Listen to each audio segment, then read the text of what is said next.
That'd be great.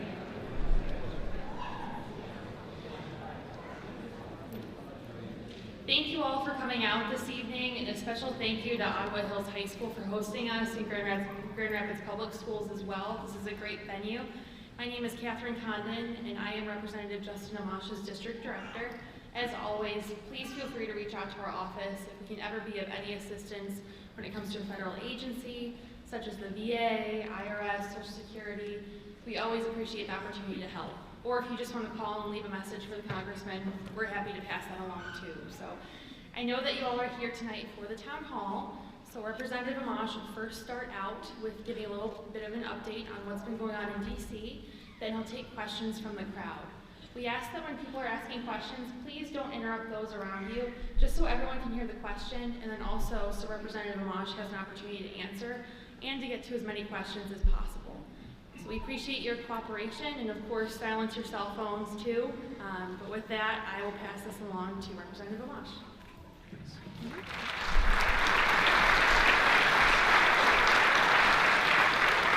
Thanks so much. Thanks for being here today. I do enjoy doing these town halls. I know not a lot of members of Congress enjoy doing them.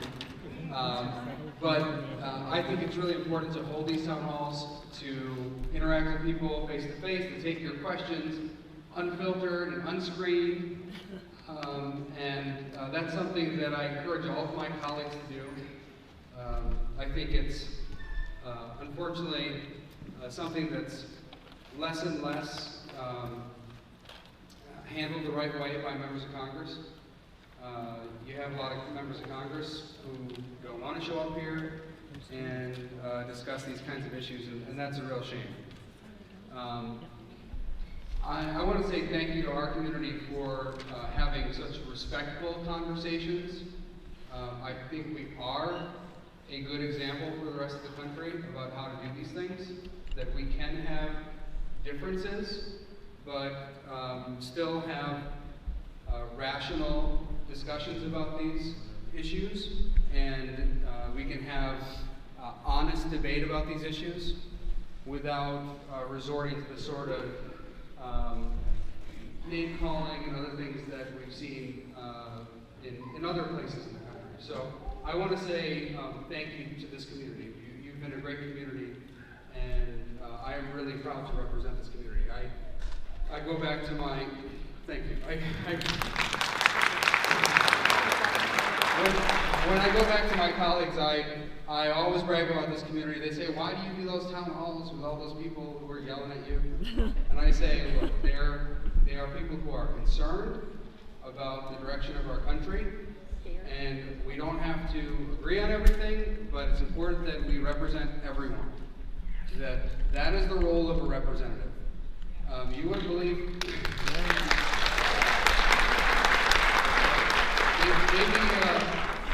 maybe you would believe it, but I get a lot of messages every day from people who say to me, we elected Donald Trump, you need to do everything he wants.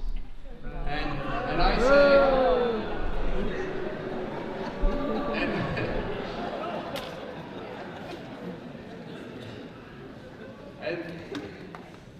and look, I may not disagree with him to the extent that many of you do. But I still have lots of disagreements with him, and that's why I get those messages. And the message I send back is that we have 3 separate branches of government. I am supposed to represent my community here. I don't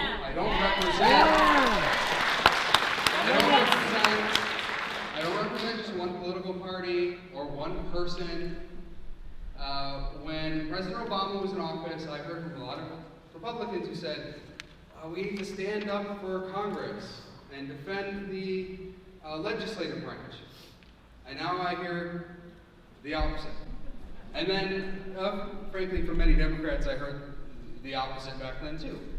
We need to work with the president on everything and do everything he wants. And I would say no, we as a Congress have to stand up for the people we represent and represent our constituents and uphold our own role under the Constitution. So I think it's important that we do that. I think it's important that we have these discussions. I think it is important for members of Congress to be back home.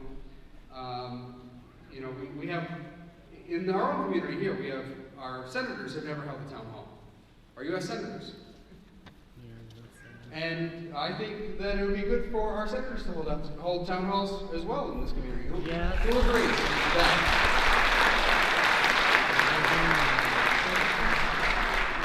We should hear from everyone and have different perspectives, and I think actually it would be enlightening to have our two Democratic senators hold town halls and hear their perspectives as well.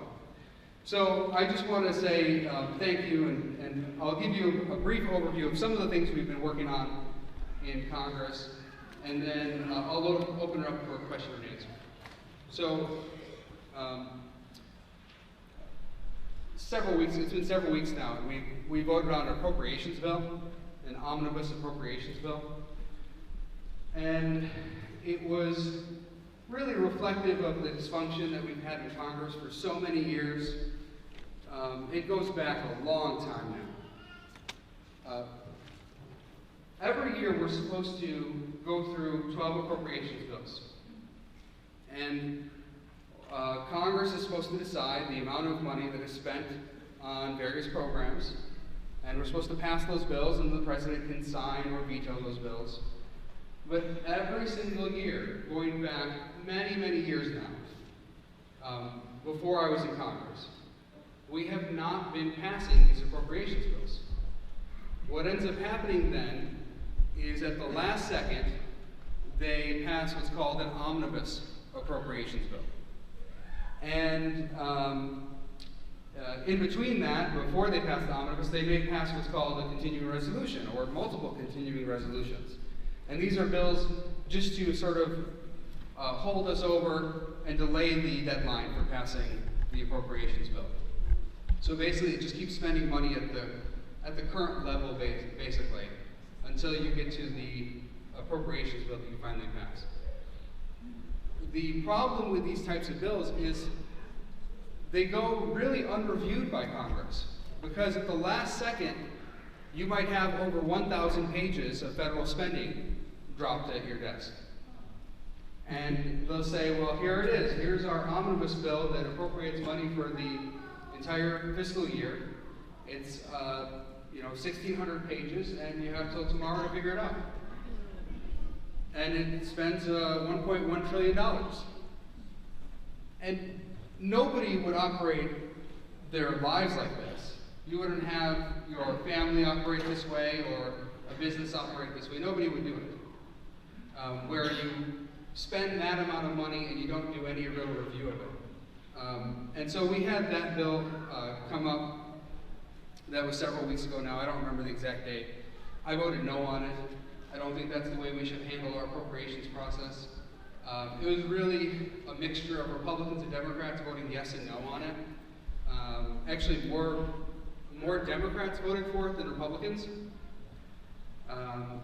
But both parties had people voting for and against it.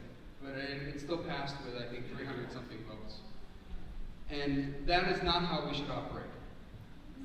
That's not right.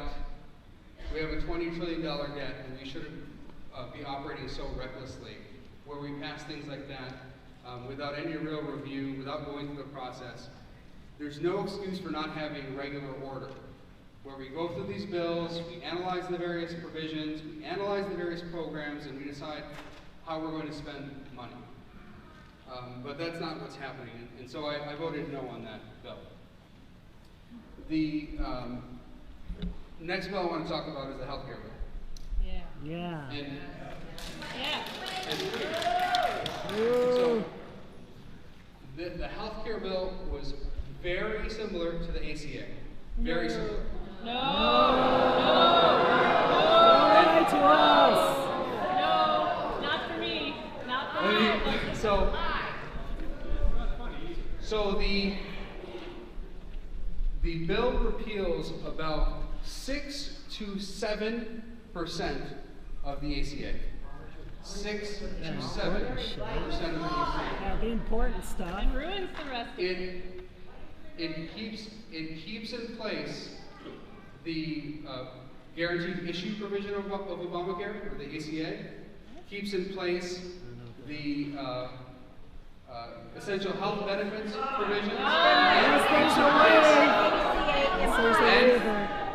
Then why did you keep them pointed to a straight? And keeps in place community rating. It doesn't change those provisions at the federal level. We should be very clear about it. Allow states to do it. Quiet.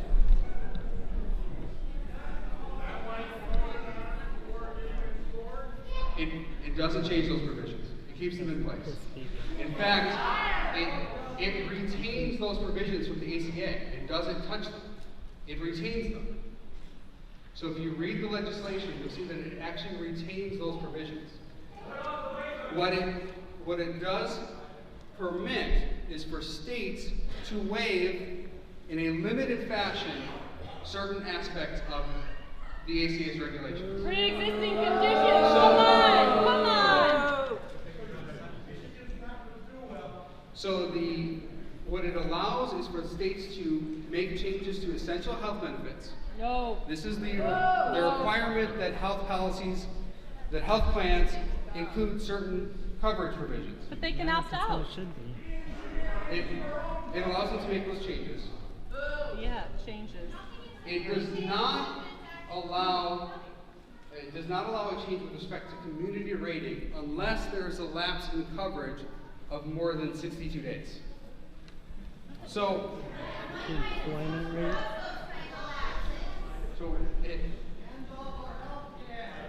Hands off our health care. Yeah. Hands off our Hands health off care. healthcare. That's right. Hands off our health care. Woo! Yeah. It's personal, Justin. It's personal. So I want to be clear about what it does. Kills them. Even if a state waived every provision, the state could not charge someone more based on a pre-existing condition unless there's a lapse of coverage of more than 62 days. And Shouldn't then even allow only it. for 1 year. Only for up to 1 year.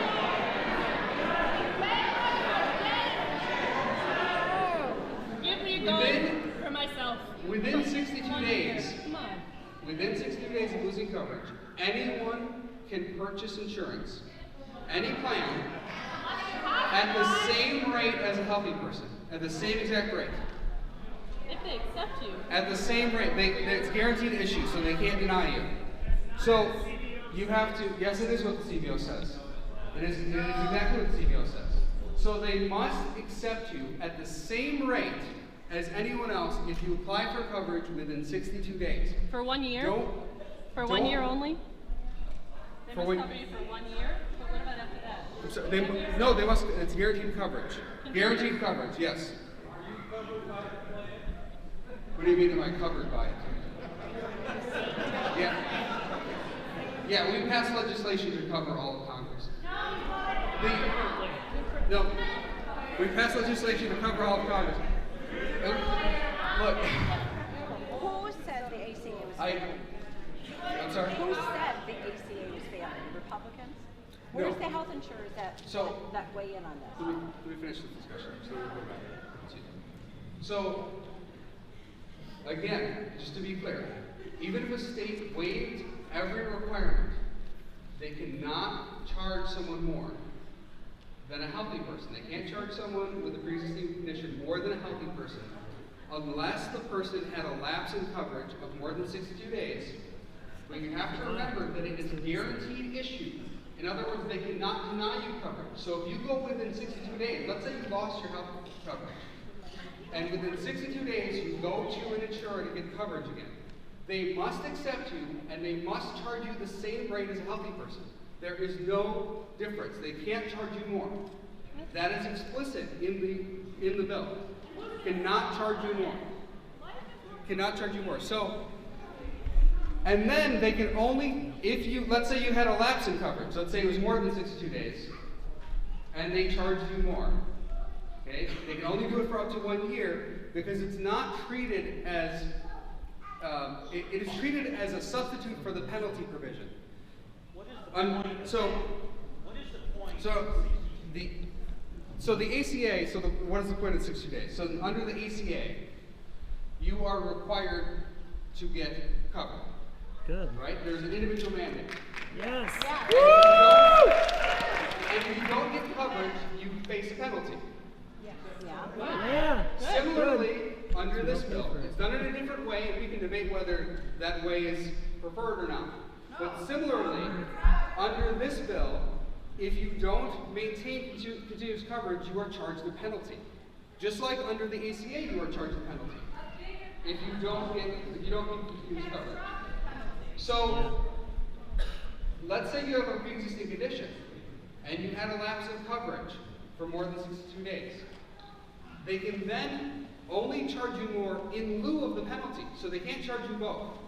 They can either charge you the 30% penalty, or they can charge you more for up to 1 year. Technicality. Once you can't afford it for a year.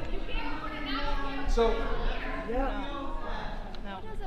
so the changes in the scheme of things, this is what I would call a tweak to the ACA. Then why did you vote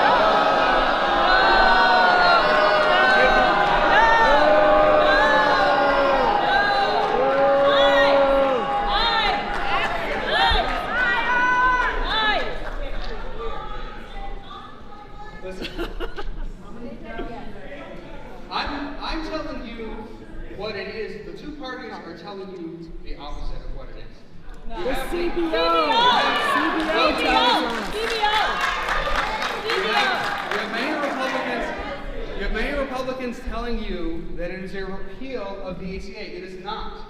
Because they want to convince their supporters that they have repealed it. They have not repealed it. It is not a repeal of the ACA. It's worse. You have many Democrats telling you that it is something dramatic. It is not as dramatic as they are saying.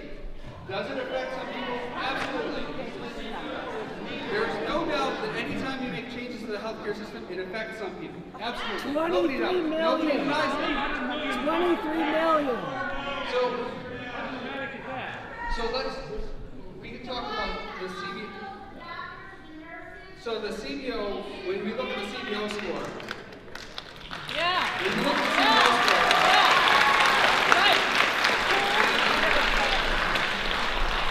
the CBO score, the CBO issued a score. The CBO issued a score on the ACA to tell us what they estimated would be the coverage. They were off by more than 10 million people. Come on. Off by more than 10 million. So when the ACA came out and they estimated who would be covered and who would not be covered, they were off by a substantial margin. Something like, I think, about 15 million. Yeah. Okay? So Something like the CBO does not have a good track record at predicting these things. They were off. Excuses. I encourage you to look up the ACA CBO score and compare it to actual. And you'll find that it's off by a substantial margin. In fact, I have it right here. Not good enough. Not good enough. That's right. I have it right here, and you can see. Why did you that vote it's for off it if it's so similar? by It's more so than 10 similar. million Why people? vote for it? So my job as a representative, I have to be an incrementalist. What? I have to be an incrementalist. I can't be waiting for the perfect piece of legislation because no such legislation exists.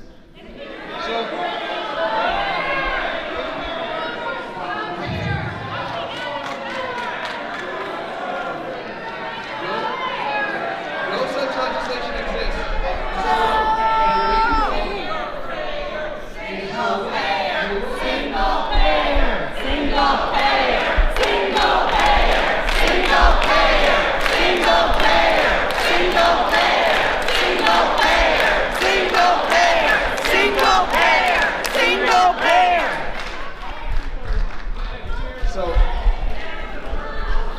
Represent us. Sorry, man. We told you what we wanted. You asked for it. Sufficient. Any study. So you have to be an incrementalist as a member of Congress. You have to represent You your have to- constituents. You have to look at each piece of legislation and decide whether it moves things slightly in the right direction or slightly in the wrong direction. Wrong. In this case, because I believe very strongly that the federal government should not be handling these issues. They should be handled at the state level.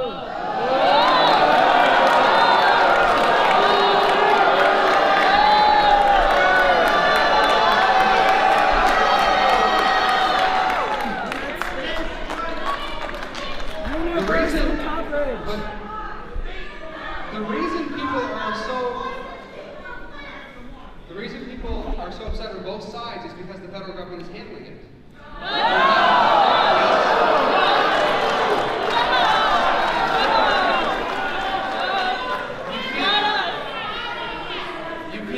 You can't achieve consensus at the federal level. There are too many differences across the country.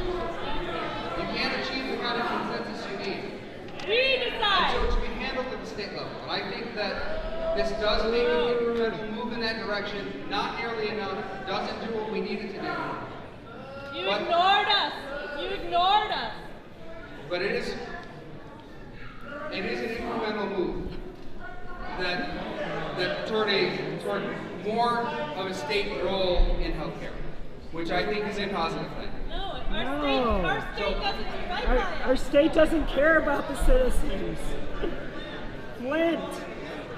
All right, so I'm gonna let me talk to you about one more thing, and then we'll take some questions. Okay, whatever. So,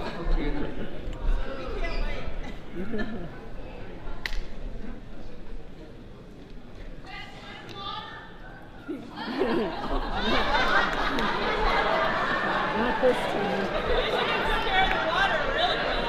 That's the Flint, right? That's the Wait. Flint. Where's the Flint water? Let's have water from Flint. You want some water? The state is great. all right. So we had this President Trump visit overseas, and he announced this Saudi arms deal, and I'm opposed to this deal. I think that it should go before Congress.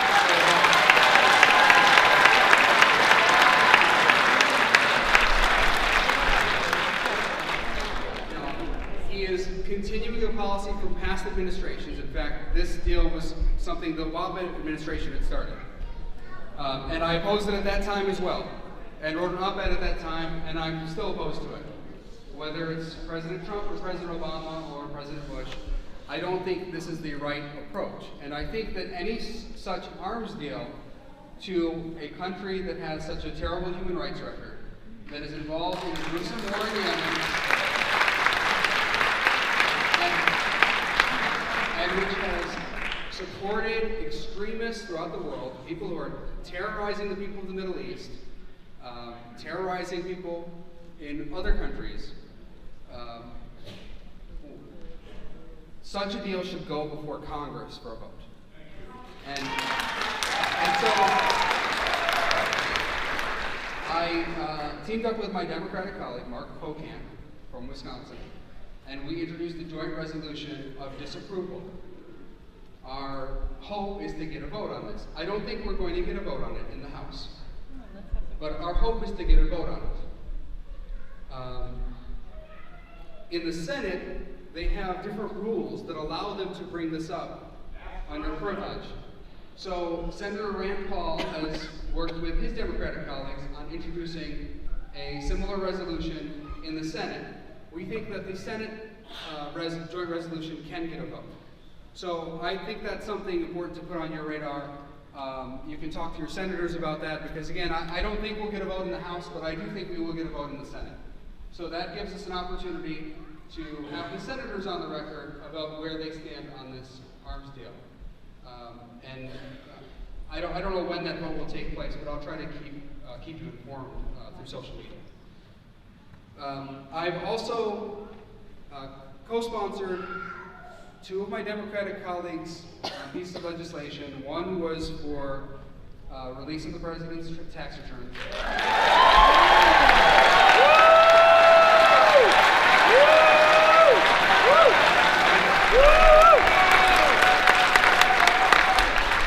And the other one for an independent investigation.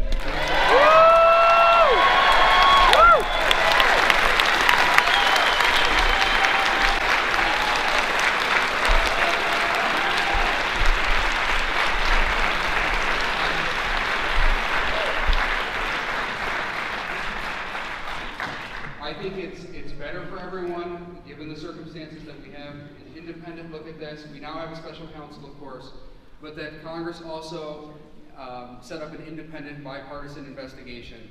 Because a lot of what the special counsel does will be kept hidden, because it's more of a prosecutorial approach, and the independent investigation could be more public. So I think it's better for everyone. I think it's better for the Trump administration. I think it's better for the American people to go through this process and see what happens. If there's nothing wrong, then that is good for all Americans.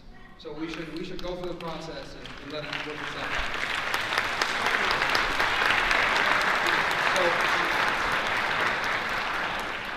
So with that, I'll open it up now. I want to thank you again for being here. And I'll open it up for questions. I'll open it up right here. Okay, I hope I'm not going to be long-winded. This is about healthcare, Yep. and I know what I'm talking about. My husband has had cancer for 28 years. He has gone through a series of surgeries, and currently he is at home, totally bedridden, and I am the 24/7-hour caregiver. Okay? Who said the ACA was failing? Who said that? Thank you. Who said that? A lot of people have said it. She's not done. She's not done. Go ahead. Okay, we'll hold it together. Yeah. Who said the ACA was failing? No. I'm not giving it up.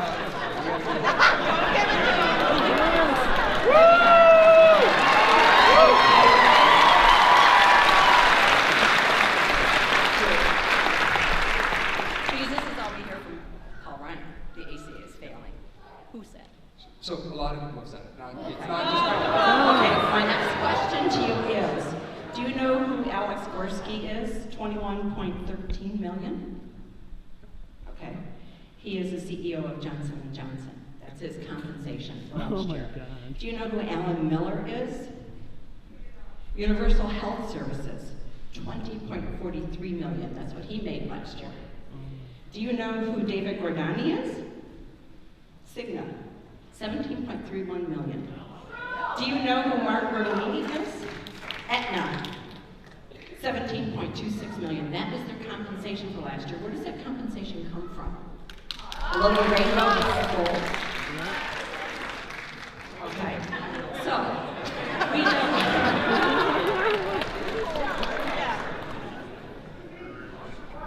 So you're going to have to give me the mic. Okay. Michigan Health Insurers post record profits in 2015. Record profits, 330.7 million profits in profit. Okay, and then lobbyists paid $78 million last year in Washington on behalf of health care.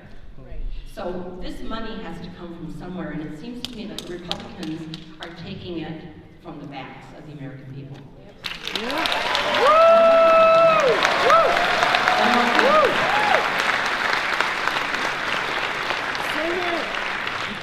My husband is bedridden. I'm the 24/7 caregiver. I pay $1,000 a month to hire an aide for 3 hours a week, 6 hours a week, so I can go to the gym. Right now he's at home alone, but we only live a half a mile away. I take every penny for his care out of our retirement, which is an IRA, and every time I take money out, my tax base increases because there is no insurance to pay for middle America when we get to this point. My question to you is, would you be willing to support a bill that would give at-home caregivers no tax liability for IRA funds taken out specifically for care of individuals.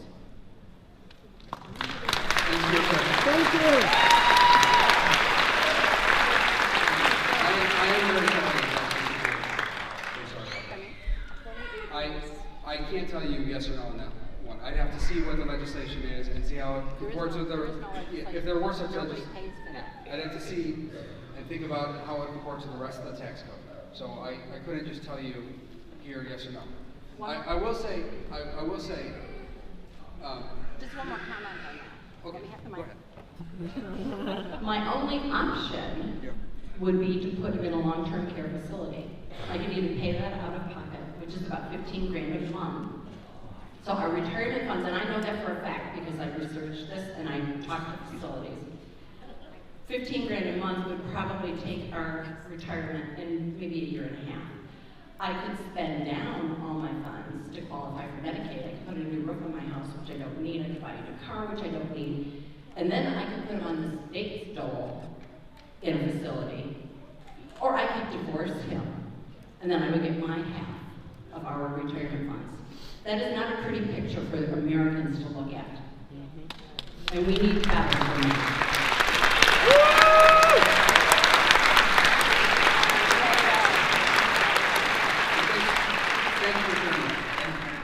I do agree there's a lot of complicated issues when it comes to spending because there might be additional government spending elsewhere. If we don't handle one thing, we might have something else. So I do agree with that, and I do take that into consideration, of course. But when it comes to, you mentioned these CEOs and lobbyists, and the insurance companies were not pushing strongly for this particular legislation, to be clear.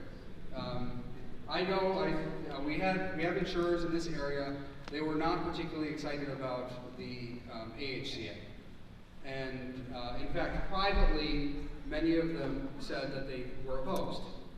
And this was the bigger insurers preferred the ACA. So I think that's a complicated issue. What the ACA has done is drive a lot of these smaller insurers out of the marketplace. So you have a few insurance companies that are doing tremendously well. In fact, the insurance industry has right now its highest profits. These big companies have the highest profits ever since the ACA went into effect. Because a lot of these smaller insurers have been driven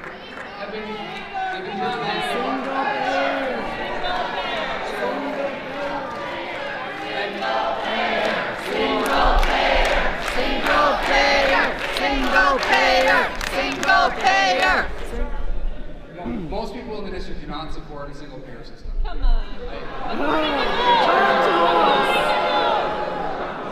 Most people I represent do not support a single payer system. According to who?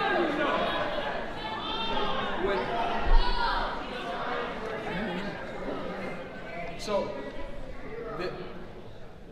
this district is a lot bigger than just this area here. It has 700,000 people. Yes, you could imagine it was so complicated. It has 700,000 people, and you have some places where Hillary Clinton defeated Donald Trump by large margins, and you have other places where Donald Trump defeated Hillary Clinton by large margins. So it is a diverse district with a lot of different viewpoints, and even in Kent County, just to be clear, and look, I've said many times I didn't vote for either one. But even in Kent County, Donald Trump defeated Hillary Clinton. So it's important to keep that in mind. It's important to keep that in mind.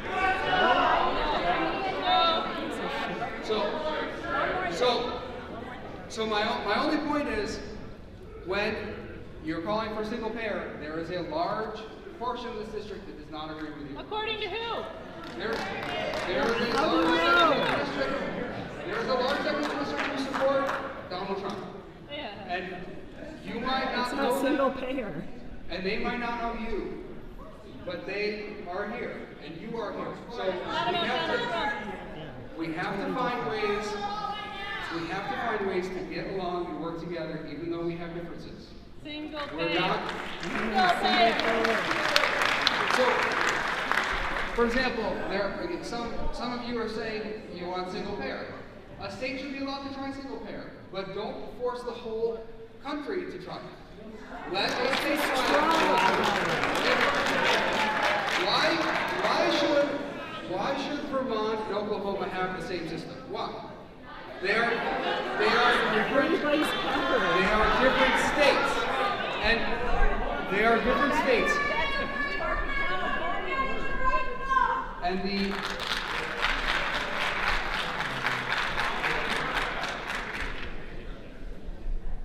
you have the framers of the Constitution.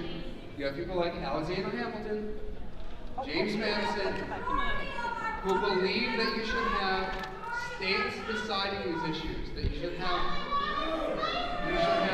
that. So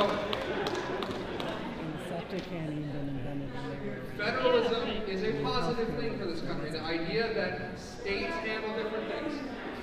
In Europe, if you told a European country that they all have to have the same healthcare system, they'd lose their minds. They'd say, why should a Scandinavian country have to have the same system as someone else? They make those decisions for themselves. They have different healthcare systems. They have a single payer. I'm going to go over here to this.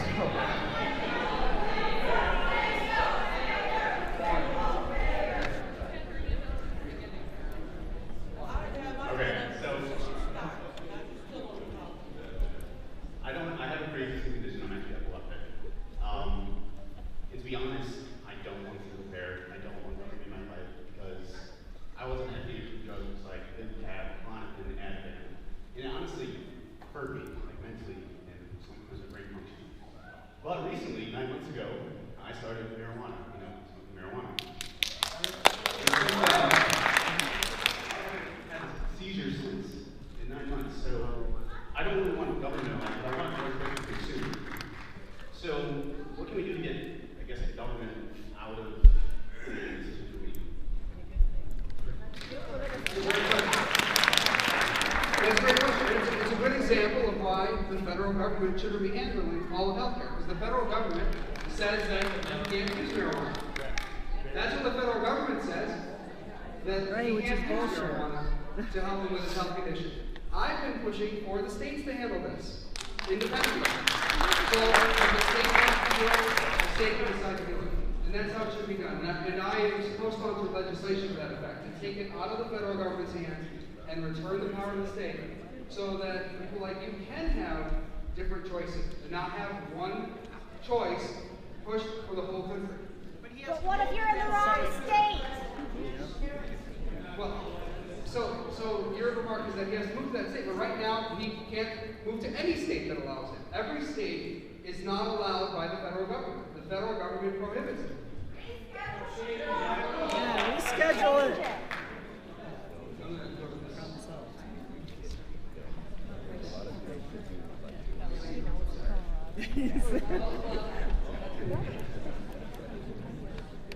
Okay, now, one thing I want to say about you and I appreciate is that you have, out of all the folks there, have tried to go against Donald Trump.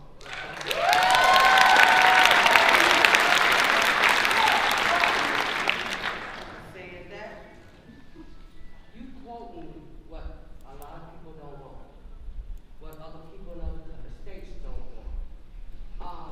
You don't represent those other states. Yes.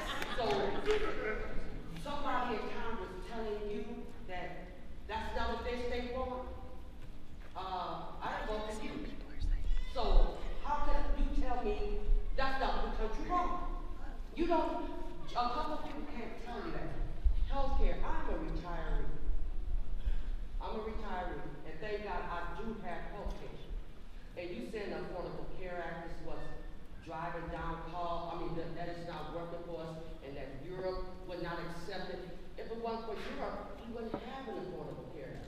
If it wasn't for Canada, we would not have an Affordable Care Act, because they already have that.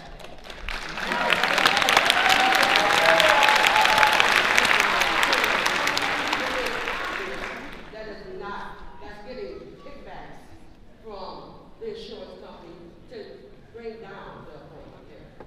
And what are you going to do as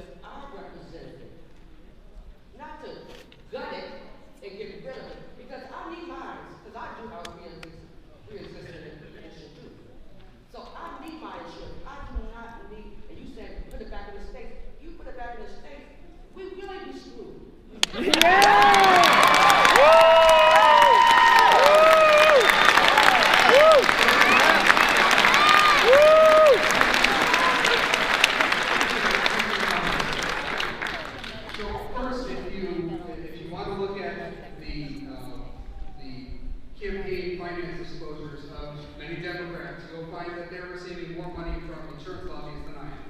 So first I'm going to do that. Secondly, you brought it up. So I want to make that point. You brought it up. I encourage you to go look at Democrats. Look at Democrats in Michigan. I guarantee you. But again, what this gentleman just said, it is a bad idea for the federal government to tell every state what to do. You have a state.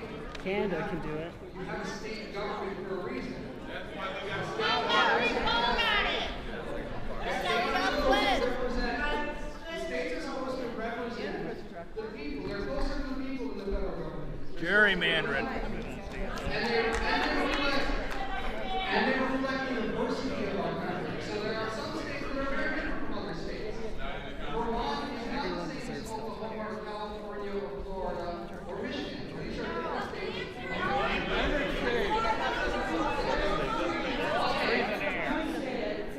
not like we can say. This gentleman over here did and the state should have taken care of it. And correct me if I'm wrong, because I'm pro-Michigan. That's one of the biggest killers in America. And the federal government stepped in and got rid of that. So why should the federal government not get rid of, if that marijuana helps that gentleman, why should the federal government not take care of it? I mean, they took care of alcohol, they took care of alcoholics. And I mean, a lot of them now, if you look at the news, more people are dying from, especially here, they said the big uprise in heroin. That's a prescription drug. So, y'all talk about marijuana. That man is helpful, and thank God he helps. But the federal government, we pay more to the federal government than we do to the state. And what do we get out of it? Not a blasted thing, but a lot of double. I mean, you say what other people don't want. Well, everybody, a lot of people here throwing up their hands while they want their health care. You know, I'm sure people don't understand what they're saying, because I remember when y'all first started talking about it, y'all had all kind of protest rallies around here. But did you listen? No, y'all let it go. You have your own agenda. You have your own agenda for getting what you want to do.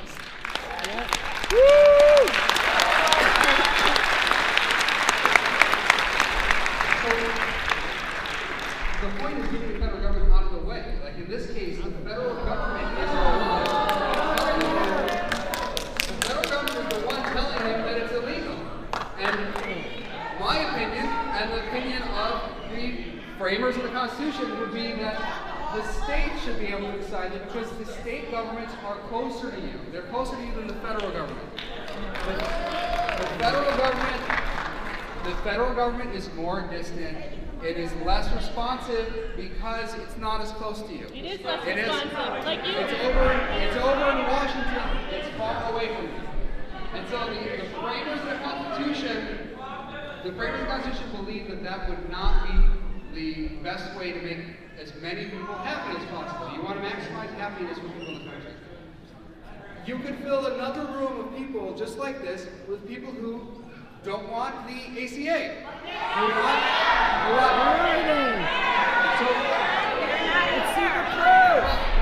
You know, if our U.S. senators would hold a town hall, you might get a room full of people like that. This is about you. So this is about you. You have, and this is the district of the senators as well. This is about you. The point is, Election. Yeah, me here. Not the senators. Yeah, me here. We're talking about. Yeah, me here representing them. And listening to your concerns, but I represent a large district, 700,000 plus people, and I need to represent everyone in the district. There are things that I bring up where you know I am not towing the Republican line, right? You did this time. So, how could it be? Sorry. So, we're. You said that. All right, sorry, you're gonna have to sit down.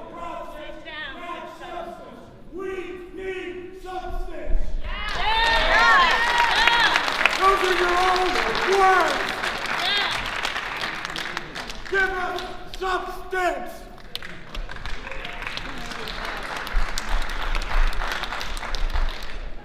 I have to represent the whole district, as you know.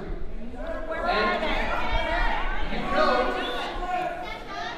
you know that my positions have been independent on many of these issues. You know that. Because we've talked about things. There are only a few people, those pieces of legislation for releasing tax returns or independent investigation, there are only a couple of Republicans on those. Who cares? So, It's not about that. The point is, you can't expect your representative to agree with you 100% on every issue. It is not possible.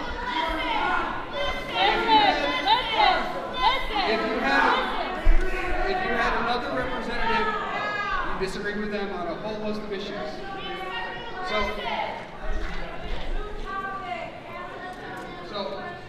John.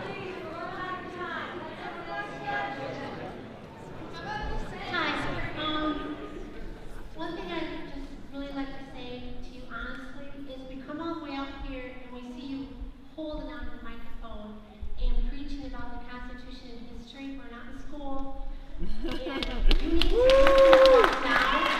I know it's hard for you, but you need to reach out instead of holding on to this and preaching us and mentioning Democrats and this and that. One of the reasons this should not go to the states is Donald Trump just severely cut the Civil Rights Division that goes out and investigates and makes sure that these programs are applied equally in all neighborhoods, in neighborhoods of color, in Hispanic neighborhoods, in poor neighborhoods.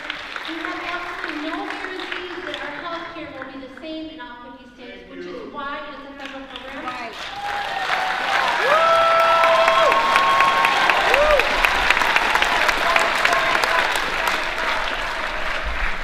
I know that part of this is a massive cut on Medicaid.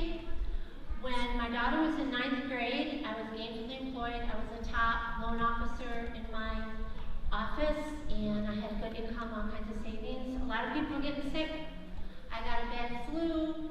I never got better. I developed some sort of very rare neurological disorder. I spent all my savings trying to get better, and eventually I ended up on Medicaid. And I know all people that people see with Medicaid are supposedly some low-life people who don't work and don't care, and that's not true. I was a homeowner and I worked and took care of my kids.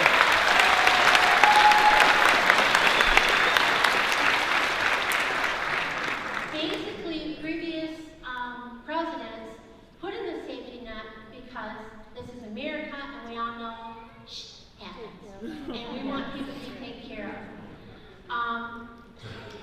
If I wouldn't have got Medicaid, my options would have been prostitution, crime, homelessness, or all three. And I'd probably end up in jail. I do not have a family that would support me or my daughter. So what you're telling me is, as a supposed Christian, you want to take millions of people and see them homeless, living a life of crime, begging, so we can look more like the third world country that we're becoming.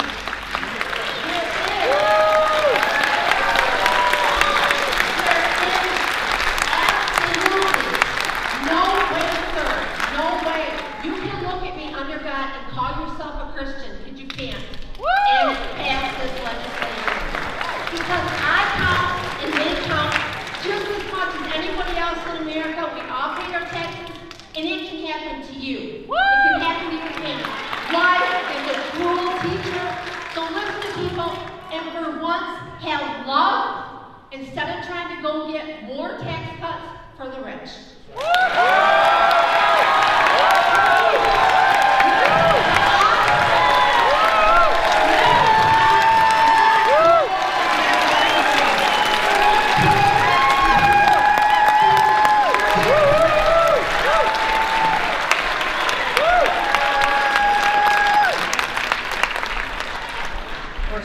I think you should be careful about judging people that way. I want to be about the religious. People who don't care about You shouldn't judge people on their religious views that way. I don't think that's right. I don't think that's right.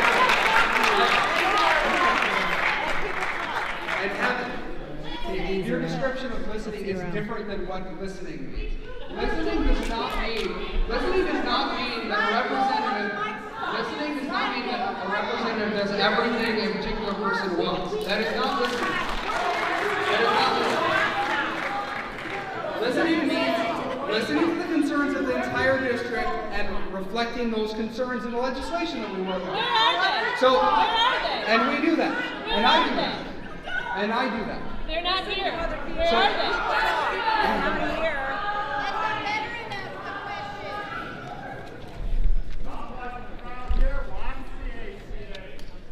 I can't really talk about tax policy, but it looks like that ain't a couple of things. I've been to every one of your, that I can travel near every one of your town hall meetings. And the last two, you can't get a word in edgewise because everyone's yelling and they're not listening. The other ones that I went to were exchange of ideas. There were a lot of people, about a third of the people here, but there was exchange of ideas. I didn't come to the last one because I was afraid this was going to happen. It's happening, I'll sit here and I'll listen to it. But one thing is that you studied economics at the UConn, good school. And the rest of the world, industrial as national health insurance on they spend 7% of their GDP on healthcare. We spend double that. They also have better health outcomes by a ton of different measures.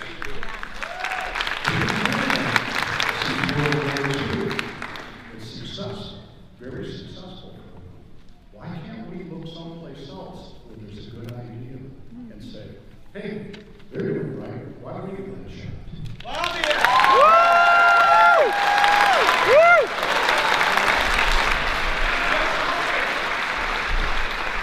And that is a great question. And that's why I would allow the states to experiment.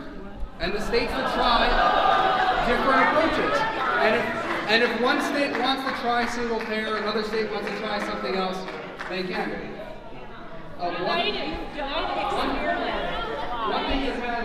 One thing that affects health outcomes in this country too is that we have a very diverse population compared to other countries. It's quite diverse. And we have a lot of immigrants in this country. We take in a lot of refugees compared to the rest of the world. We do. My dad is a refugee. We've taken a lot of refugees in this country.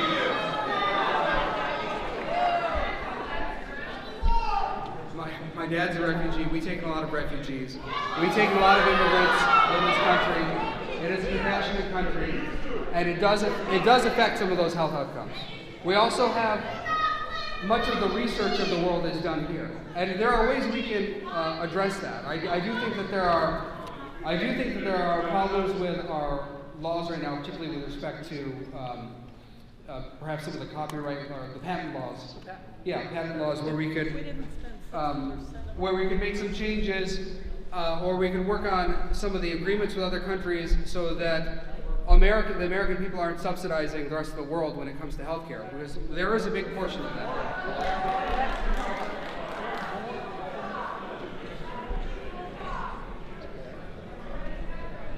Or government funded research. It couldn't be research right now. The pharmaceutical companies say, well, we have to charge this because we pay for the research and we do it.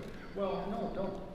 Let's us pay for the research as a government overall.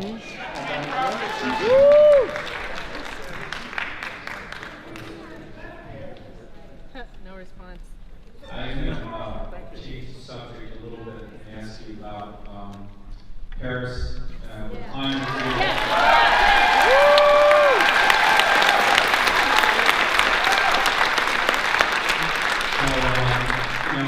I want to understand your position a little better. It's a little hard to decipher online by research. I also want to approach this from a business perspective. I've been engaged in the West Michigan Sustainable Business Community for over 20 years. I'm past president of the West Michigan Sustainable Business Forum. I like to think I know I have my finger on the pulse of the attitudes of large businesses, small businesses, businesses of all sides. And I think you find that there's nearly unanimous support among the business community in West Michigan for staying in the Paris Accord. I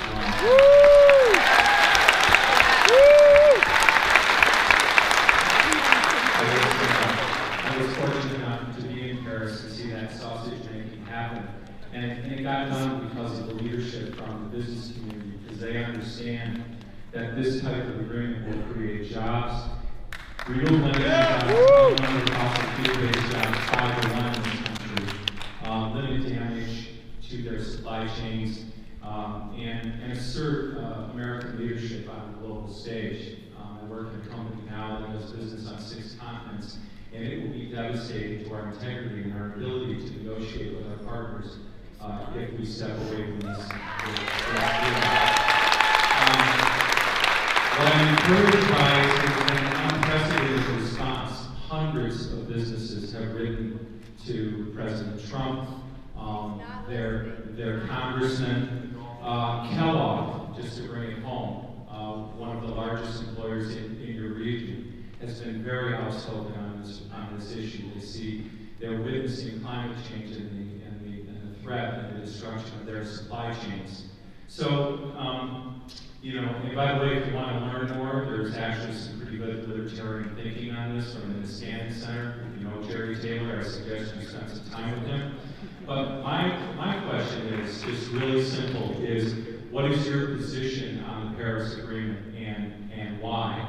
And then, have you engaged local business leaders? Have you asked, or your people asked specific questions about whether they support it? And will you speak up? We don't know. The word is President Trump today is probably going to make the worst business decision of his life and pull us out. So I'd like to know where do you stand on Paris? Have you engaged with local business and your views and everything?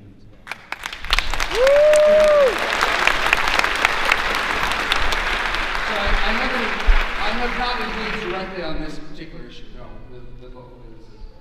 I do believe that humans, I did not, so. I do believe that humans affect the climate. The question is to what extent, and then what do you do about it? So that, I think those are the issues that we have to. I have to ask a follow-up because, that's a great point, and that is really standard response. This is not the population bomb scare of the 1960s. This isn't a here today, go away. We have been studying this issue for 30 years. There is data. Now I'll say something a lot of these people won't like.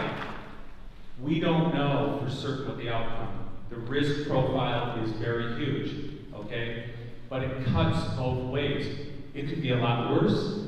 It could be a lot more benign than we just don't know. And there's in business, you should look this up, we talk about non-diversifiable risk. If we get this wrong, there's no hedge, there's no insurance. Okay, we got one shot. So we got 30 years of data, so you can't say, well, we're not quite sure, because you know what? The data is stacking up on top of the data.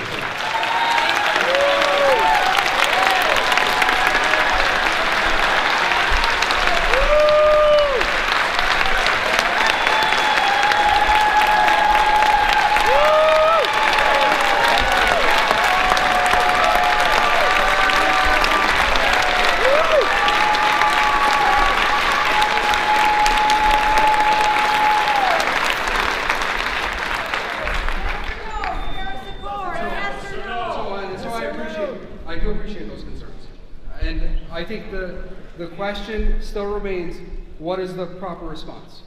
When it comes to the Paris Accord has to ratified as a treaty under our Constitution. So the Senate needs to have a vote on it. So if I were the president, I would send it to the Senate for debate and a vote. Because that's important. I've answered the question.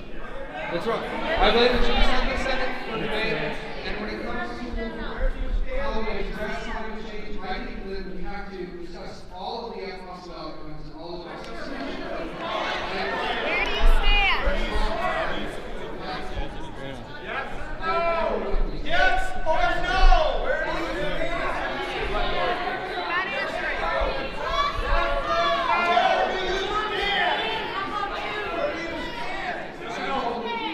You haven't answered the question. Yes or no? Answer the question, Justin. I believe it should be debated in the Senate.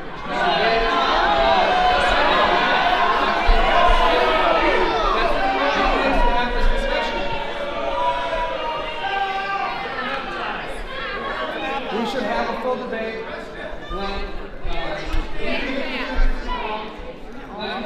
It's already in effect.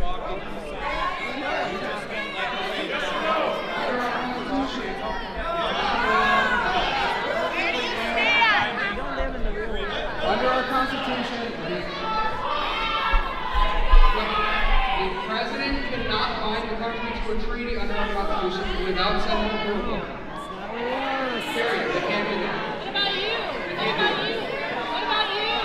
Can't do that. So without Senate approval, it's not binding. What about you?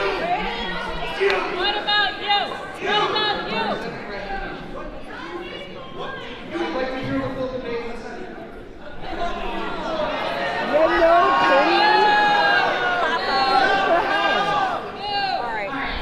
So, I'm 17, I've never voted before, but I will be voting in the 2018 election.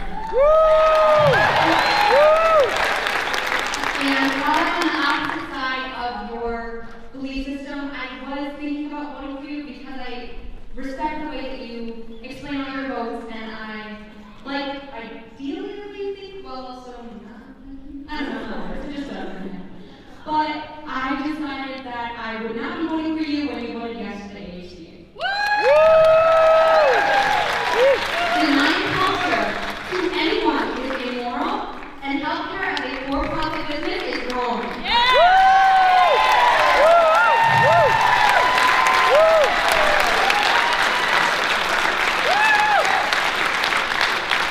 So my question is, are you prepared to lose your seat because of this vote?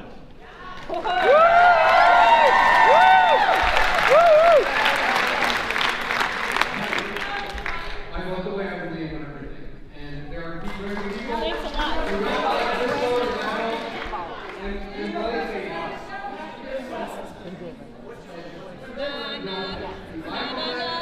I'm elected to use my judgment. When we use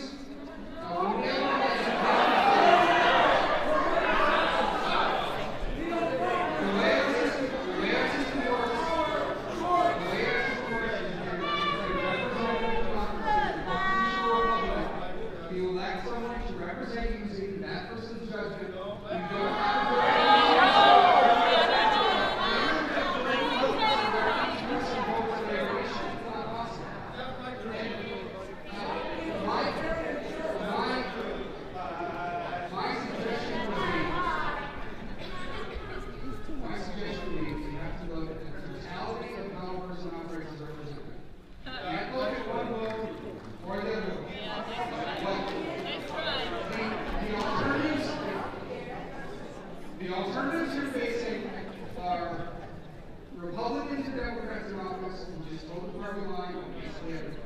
Someone You better. can't have it both ways. You can't have a principled representative who's also a partisan and a political representative. But if that's what you want, you will get it. You will get it from someone else, not from me. I was elected to stand up for the principles of our and I will stand up for those principles. And those principles lead me to vote. Those principles lead me to vote differently from Republicans many times, and vote differently from Democrats many times. But if you prefer to have someone who votes party line Democrats or party line Republicans, that's the alternative. That's the alternative.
budget and they had it cut to zero. And I explained to people that that was not what we passed in Congress.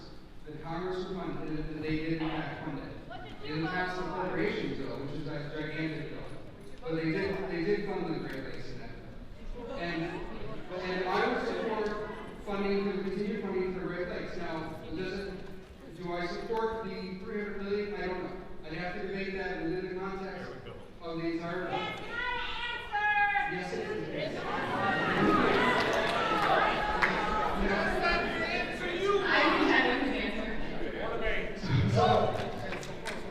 So, what will the dollar amount? I don't know. President Obama suggested a lesser dollar amount than what is currently funded.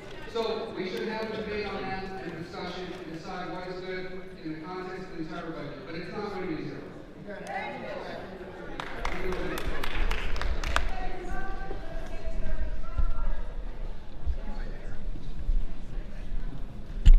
I volunteer as a patient advocate for crimes and sexual assault. Because I go in and to the hospital when they need to get a forensic exam, and to get medical exams, and also talk to them about what the next steps are. So, I don't buy your rosy view of what their healthcare looks like under the HCA. Let's even take your rosy view that like most people will not have their healthcare touched by the HCA. Under the HCA, things like getting prophylactic medication for STIs and getting mental health counseling for being raped can be considered pre-existing conditions. So you've admitted that some people will lose their healthcare under the HCA. Yes. Like the CBO is not 0%. Correct. Yes. So the CBO statement is not that people will lose the insurance, it's that fewer people will be insured. That is that's different. I'm not saying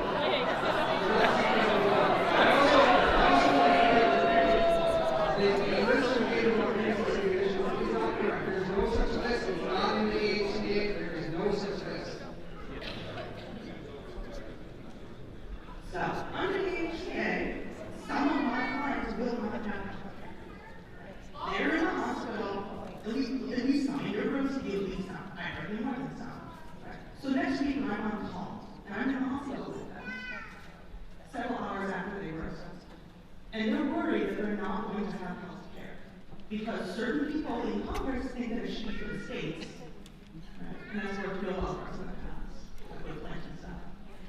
What should I tell them after lunch? When I'm sitting there with someone who's a great support, what should I tell them about why you decided that your views, your ideology of healthcare trumps their ability to access it? There are no changes under the federal government. And in the state situation, there would only be if a person had a lapse of coverage and that state had decided to opt into this system. So, and the state would also have to have an additional program to provide people with pre-existing conditions. But also under the ACA, people are losing health insurance. And under the ACA, people are being hurt. And people are going home and they have to make choices about what they want or whether they had their health insurance. So it happens under the ACA as well. It's not just the AHCA. It's your job to fix that. We have to test. But this bill, to be clear, this bill was an attempt to fix. I don't know.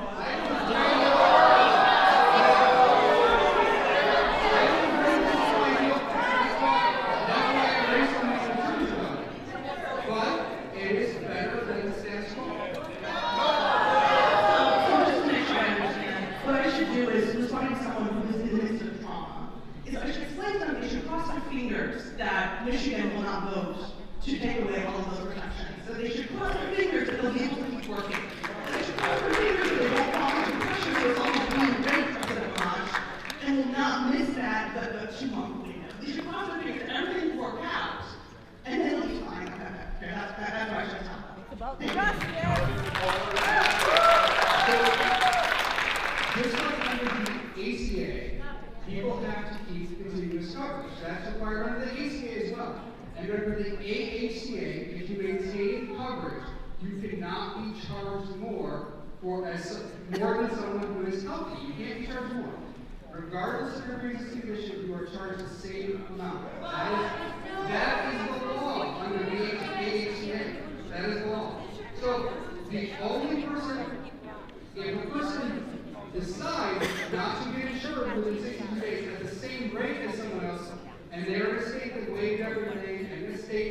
that has put in place a program to help people with pre-existing conditions, and in a state that has decided to go for the community rating waiver instead of the 30% penalty, then yes, you can have for up to 1 year. And that would be the person's decision not to be insured within 60 days at the same rate as everyone else. At the same rate as everyone else. Which is required under the ACA right now. It's required to keep coverage under the ACA right now. Well, this is my point about why tweaking the ACA is difficult. Because when you tweak the ACA, you're just moving things a little bit here and there, but it basically operates the same way, and all you do is upset one group. So Democrats are upset right now at this version of the ACA, which is what it is. It's another version of the ACA. And Republicans are upset at the previous version of the ACA. And that's the problem with having the federal government handle all these things.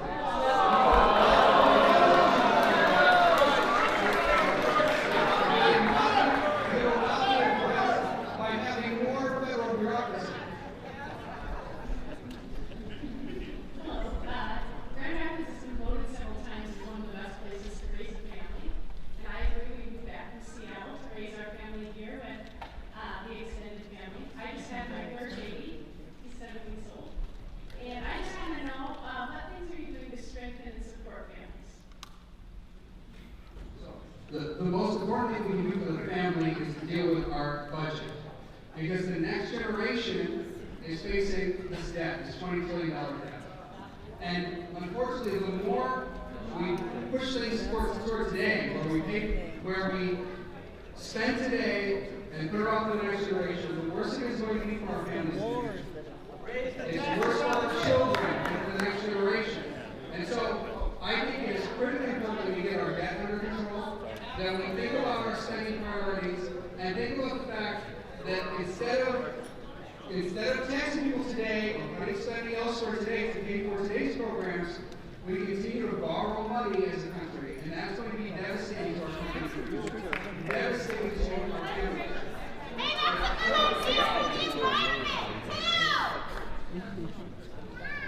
Let's think about the children's future!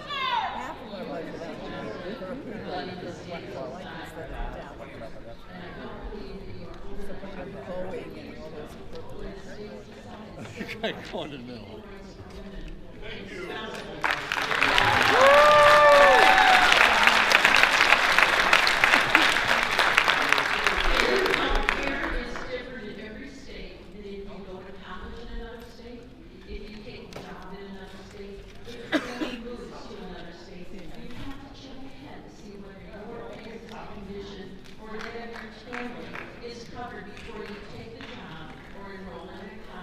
Hang on.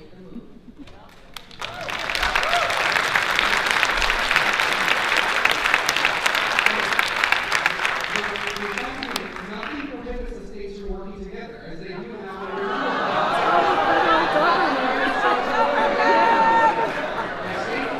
If they want to have their insurance be covered in the state, they can do so.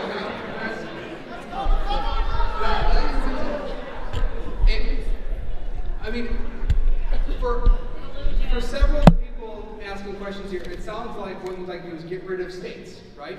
No. Because the solution seems to be always get rid of the state, let the federal government handle it. But if that's the case, then why do we have states? What's the purpose of the state? It's both. We have these smaller units of government to help better represent the people, so that the people are better represented. That's why we have smaller units of government. That's why we have a state. That's why we have counties. But we still have federal government. Guys, listen. Hey, can I talk for a second? Please? Hi, I'm Allison. I have Parkinson's disease. I'm 44 years old. I have pre-existing conditions, but I am one person, and my rights are just equal. But you know what? I respect this man for coming out tonight. I respect him for listening. And that's why I'm one person, and my rights are equal. But I don't feel that special, honestly. I believe in individual health care. I believe that I don't have any more of a healthcare rates are out of control. There's a lot of work to be done, and he's doing it. But listen, it's not easy, and he's taking a stand. He's not voting the party line. My father was state representative in the 103rd District of Northern Michigan. He ran as a pro-life, pro-gun Democrat, because that's what that district voted. But he wasn't afraid to reach across the aisle, just like Representative Amash. And guys, you know what? Life is short. Be happy. Life is short. Be happy. Be happy, spread joy, stop being so angry, and let the man do his job and talk. He actually reads the legislation. He actually does his job. Do you know how many people don't do that?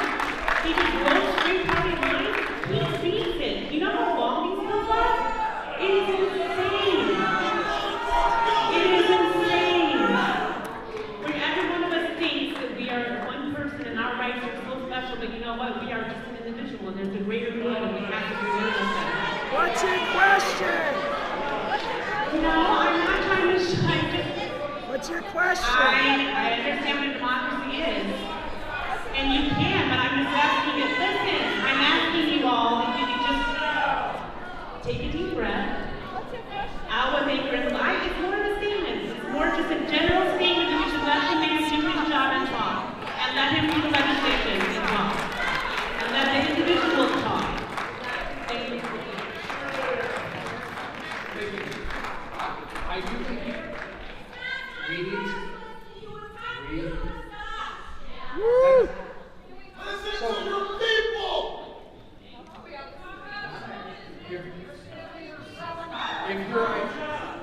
If your idea of representation is just someone shouts at me and then I do what they want, that's not how representation works in this country. It's not just one person.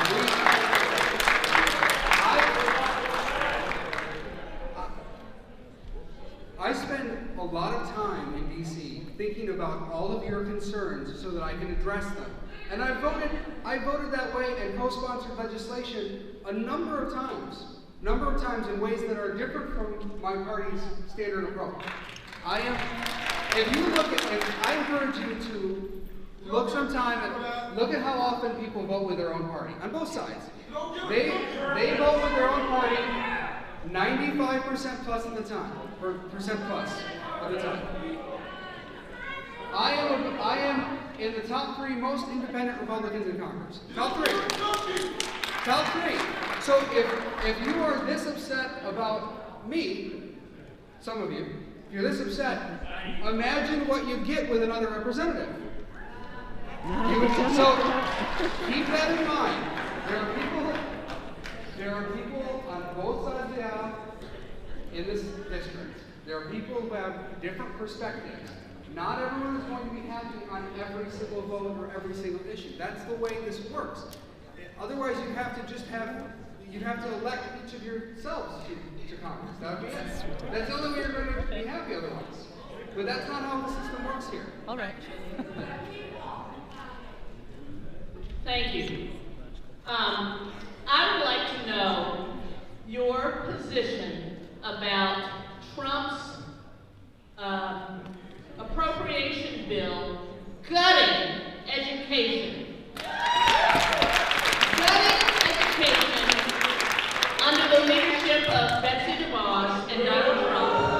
For families, education is the key to success in this country. Education. The other thing I would like you to comment on is if we need more money to pay down the debt like you say, then tax the rich.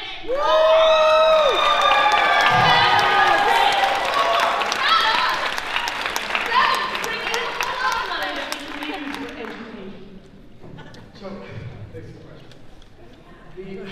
Or comments. So you cannot tax the rich enough to make up the deficit that we're talking about. You can't. Education is the question! It's not, just you had 2 questions,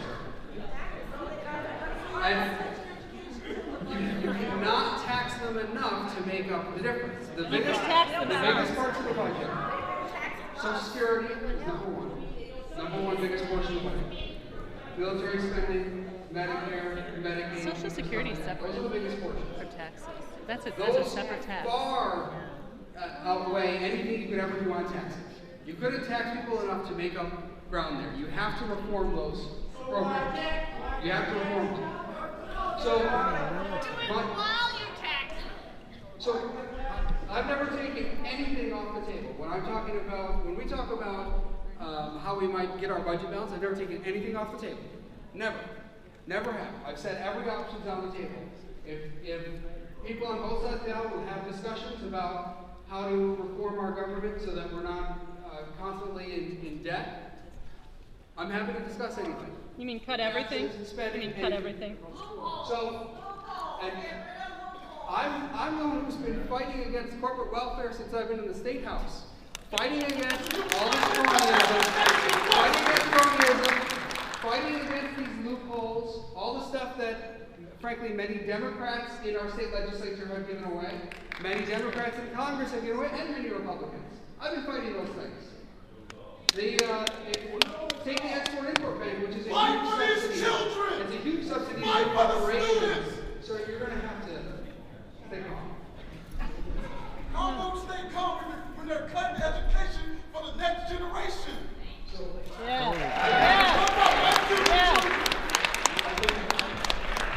been fighting against corporate welfare this whole time. So I'm for that. I'm for looking at all those areas.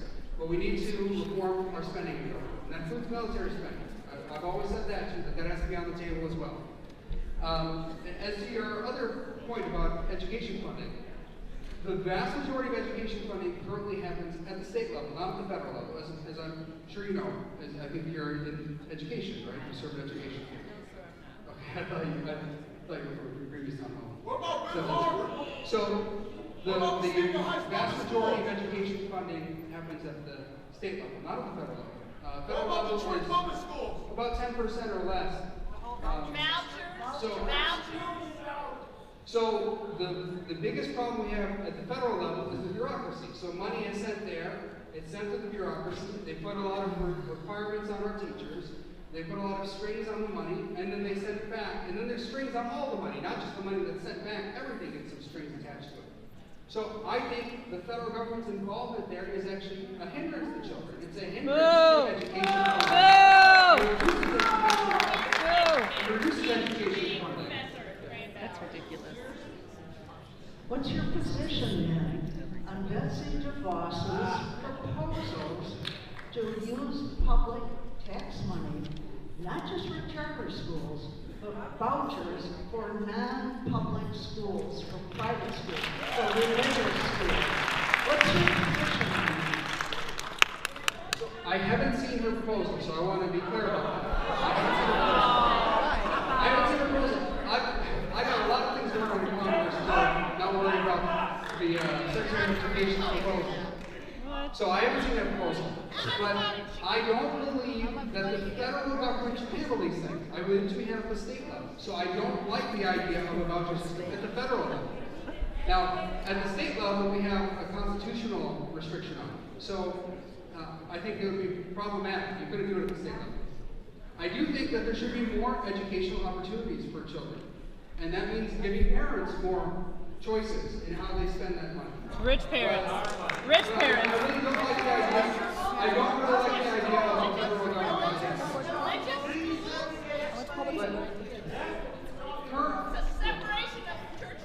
So currently, under current law, there are various credits and things that might be applied to religious or other funding that someone else might not like. That's what happens in our government. So it's not this would not be the only case. I don't like it. Believe me, I don't like that idea of using vouchers and things this way. I don't think it's the best way to handle it.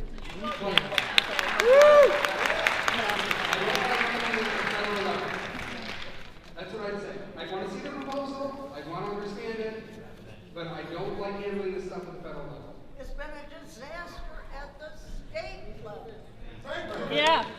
But so you're saying it's a disaster at the federal level because you disagree with President Trump and Secretary DeVos, but it's also at the federal level, but you also think it's a disaster at the state level. So it's a disaster everywhere then, in your opinion. vouchers. Next we got Republicans in our. Yeah, right. Thanks for taking my question. I wanted to talk about the bill that was recently passed, the Reducing Regulatory Burdens Act of 2017. And I just want to understand more of why, Republicans want to pass that. I actually own an environmental consulting business and written a lot of permits, and I understand how important it is to protect our water. So basically, for people who don't know what this is, it's a vote to pass a bill that authorizes pesticides that are already approved through the government to be sprayed in or near rivers and lakes without a permit. So I'm just trying to understand, is that the NPDES permit, or like if you get a permit for stormwater, but not some other thing? Like I'm just confused on like why we would take away those protections for our water. The issues where the federal government should be involved with respect to things that are local in nature, so streams and ponds and other things that are more local in nature. The water isn't local, that goes everywhere. Yes. Yeah. With the state level, you have NPDES. It protects streams, but Give her the microphone. it's mostly the state. So sorry. So right now, Michigan, through this permit, it protects streams. And when the EPA has a jurisdiction, the EPA is involved. Most times it's the state. So right now, these permits are really important for, using herbicides. For environmental consulting firms, we use herbicides for invasive species. So we use them a lot for, fragmites and all that stuff. So we know it's important to use. I just know it's important, even if a pesticide is regulated, there's a lot of things people can get away with. It's the rate at what they're using it. Certain pesticides shouldn't be near water. It can poison our fish, organisms in the water, and poison our water supply. So I just think maybe we do have Grand Valley State University. I would suggest talking to professors there to see their perspective.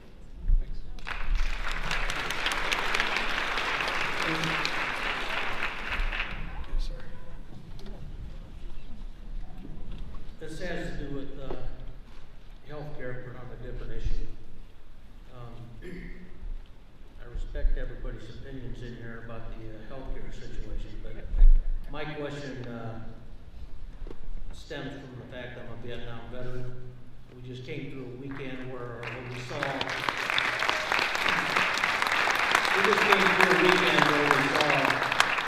flags being waved, parades, all kind of things like this, and comments from representatives and senators about this.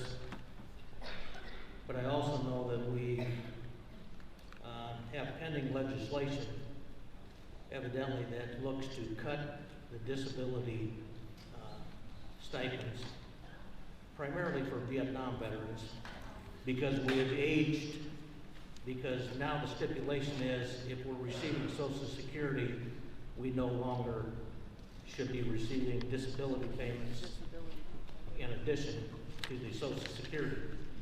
I can't remember a representative, a senator, or a president, and I was in Vietnam under two presidents, one Democrat and one Republican, that didn't mind at all when I was going on patrols or ambushes or seeing my fellow comrades dying. And we put over 58,000 names on the wall in DC. For you guys now to once again slap the Vietnam veteran because we were born at an age in the 60s and 70s where we went to Vietnam for our country.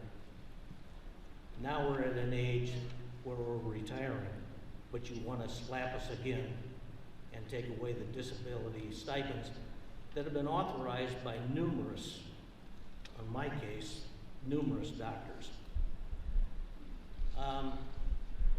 Not to belabor the point, and I'm almost a little embarrassed to say this, but I spent time while I was still employed on the suicide ward at Battle Creek. It was a rough time. I still tried to stay employed, but it got to the point, and I'm being told by doctors who know the business, that a lot of us in Vietnam are having struggles now as we age we get into retirement, because we no longer have the ability to beat down the demons of the late 60s. And now you guys want to take it away from us. I just think there are other options we could look at rather than wholesale taking it away from the Vietnam veteran. We could look. I wouldn't even mind us looking at. Right now, my stipend is tax-free. I'm willing to pay taxes on that. We could look at taxing the stipend that we each get. We could look at having our cases reviewed yearly. We're seeing enough doctors, they could easily do that without it costing the VA more money. And I have one other question, and you may be different than all the other reps, I don't know. I'd just like to know how many representatives, few of you have ever fought in a combat situation.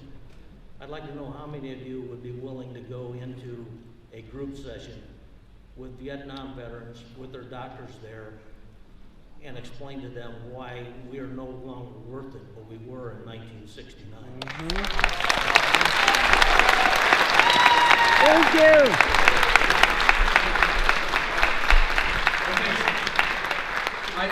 I don't know the legislation you're referring to, so it's something. Yeah. So it's something I'll have to talk to my staff about and look into.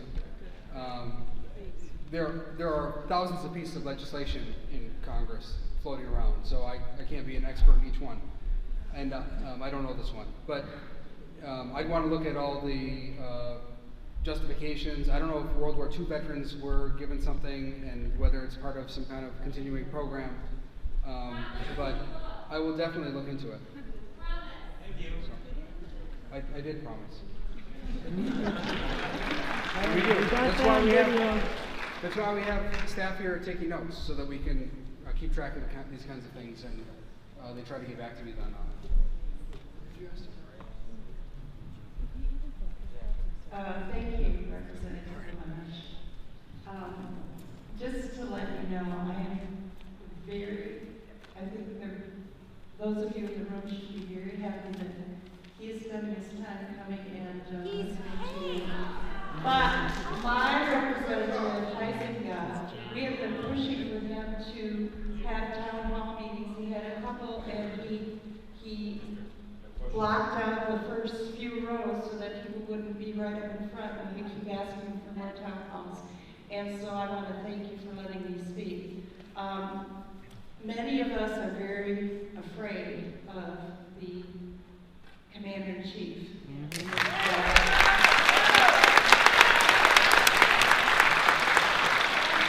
I don't know how many of you are losing sleep over his insane tweets, but we are not happy with how the Office of the President is getting on right now. We're hoping that with the other branches of government that he can be stopped.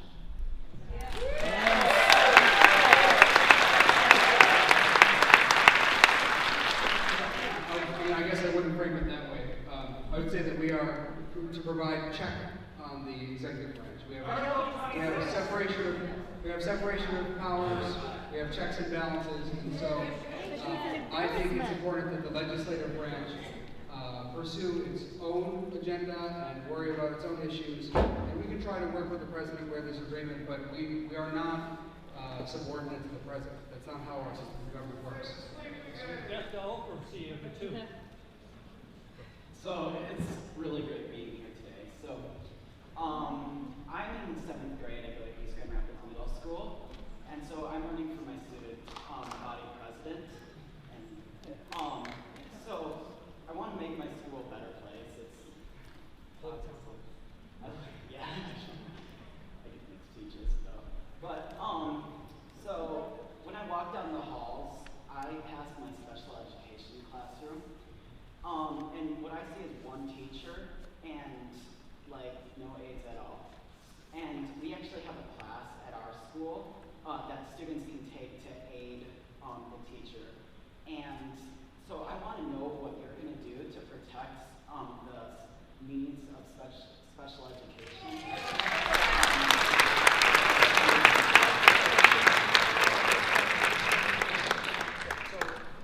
As long as the federal government is handling funding for it, then it should be funded, as long as it's, you know, no school should be deprived of funding provided the federal government's handling it.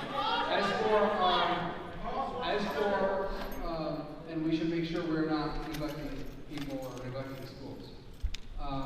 As for civil rights laws, those will always be handled at the federal level. There are civil rights laws in our Constitution, and those we handle at the federal level, and someone who has special needs should be provided for, and I will work to protect their rights just like I work to protect anyone's rights under our federal Constitution.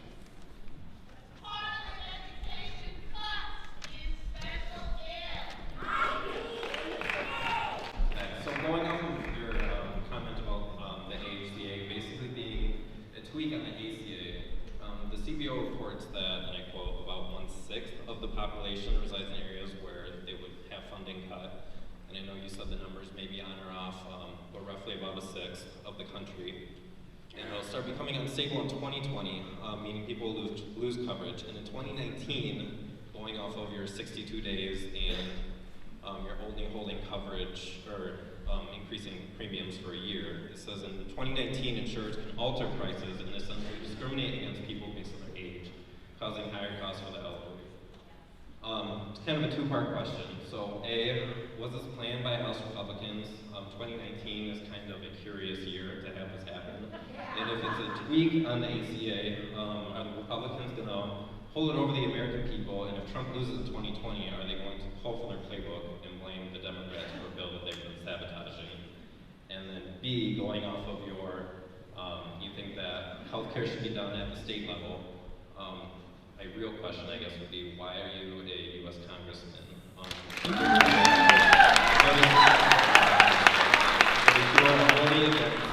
know you're cutting DOE, you'd like to cut DOE and the EPA and all that stuff, and you're against federal regulations. Why won't you kind of use your good towards at a state level?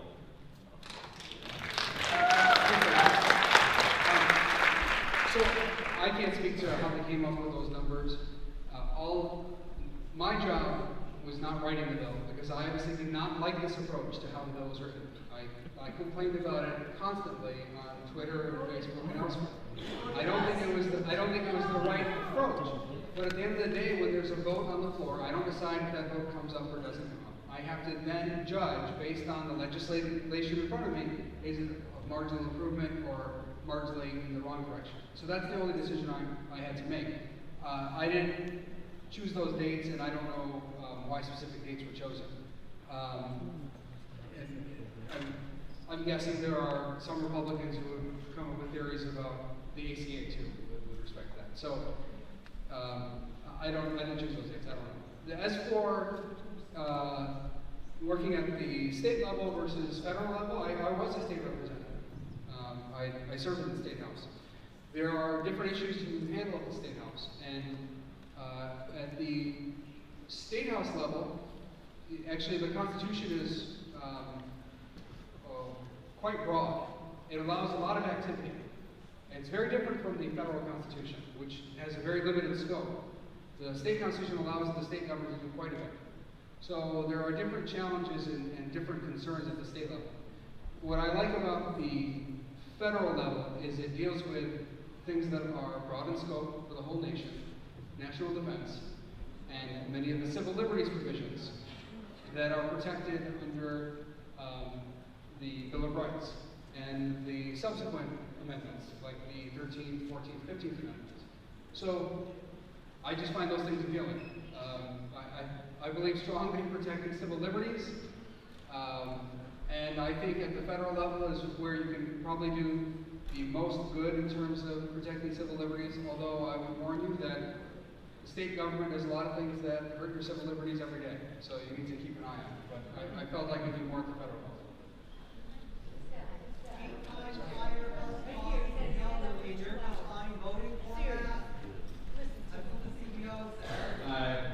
Recently, there's a lot of effort to spread misinformation on neutrality by corporations and politicians that profit from that. Sure. So net neutrality basically is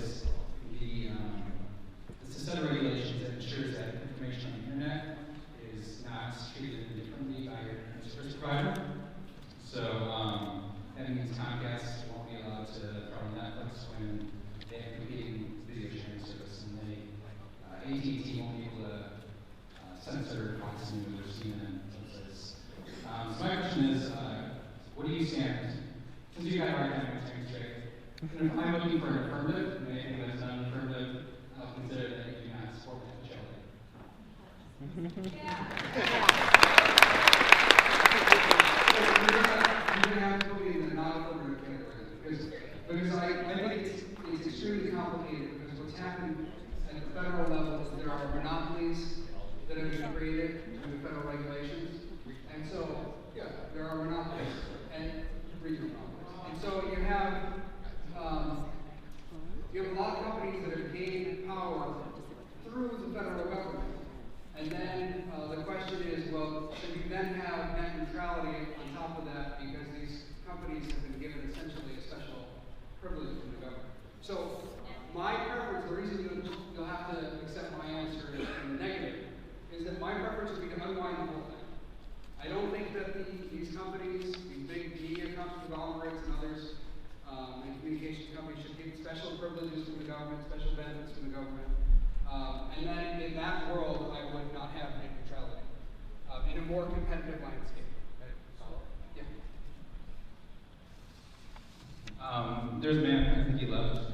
He had a pretty eloquent question, pretty knowledgeable about the Paris Climate Accord. I don't think he gave a solid answer on that. So again, I'll look for an affirmative, Paris Climate Accord. I'll look for an affirmative, whether you support that or not, and anything that's not an affirmative, I will assume that you do not support the Paris Climate Accord.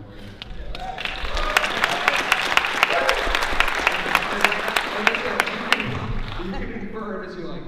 I think that has to be handled through the Senate. You have to ratify things. Yeah, but as I explained to the gentleman, the gentleman is here. I don't know all the details to tell you whether it's I think in terms of debate. There hasn't been a debate on the one hand, people want their representatives to study all the details before they make a decision on something. On the other hand, you're saying, well, you just have to tell us everything before you decide it. So I want to study it. That's why there should be a debate in the Senate, and we should have all the facts come out. All the facts come out in that. Hello. Thank you for calling on me. I actually don't sit from the Republican Party. And I used to post positive things about you till the last vote you had was the health care. Because I can't do that. And here's the thing about ACA, is that it saved a lot of lives. And I know some people that died because they didn't have health care right before it was enacted. And this insurance was a big risk of people losing their lives. But that's not that's not the question I have. I'm very concerned about Trump's mental instability. And I know there's some congressmen that, maybe are not as, we're lucky we have someone that has some intelligence and is educated, and I know that he sees it too. I don't want to speak for him, but it's pretty, when we have esteemed colleagues from universities that are saying there's some mental issues and some cognitive decline and stuff, I don't know why our representatives are not at least calling for some sort of mental evaluation. I'm happy about the whole Russian thing, but I think that there's a relationship between some of these things that are happening that they're illegal and some of the obstruction of justice to his mental decline. And it has put us in peril because our allies are now turned their backs on us and they are not sharing, this intel because they can't trust the president that they have. And so this way I probably can't answer it directly, but I would really like to, know if you could get behind something to get him evaluated, to make sure that we're safe. I have one more little question that's super short at the end. It's a yes or no about your office. So every 4 years, the American people get to vote and decide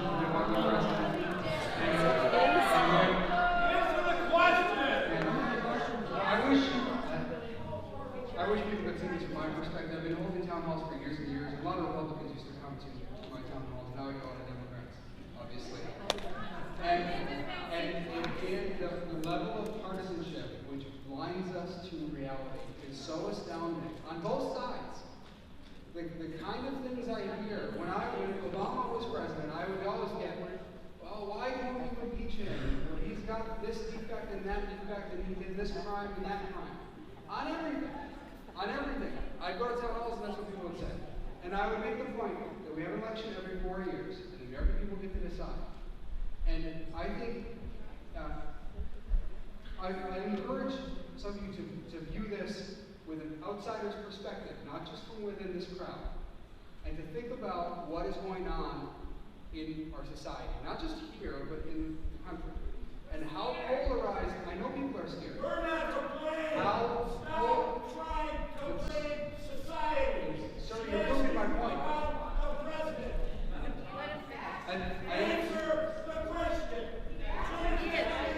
Or not. So, I believe that every 4 years you have an election. If the people don't agree with the president, they can vote for a different president in 4 years. That's the way our system works.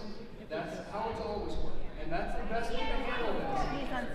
Through a peaceful democratic process, not through people throwing out accusations. And, that's up to you to judge and voters to judge. It's not up to me to judge on that. So, But will you stop him if he does something crazy?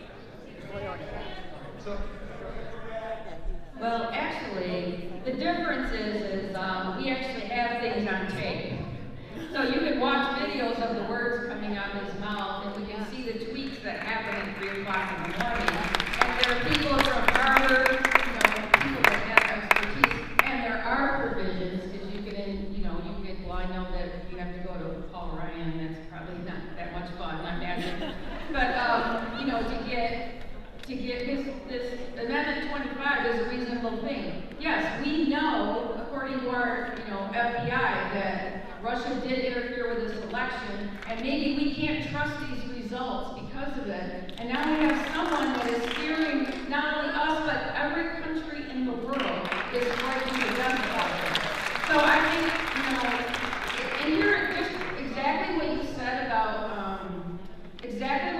about the investigation. As you get to the bottom of it, you know the truth. What's wrong with getting a mental evaluation? If he's fine, we're good.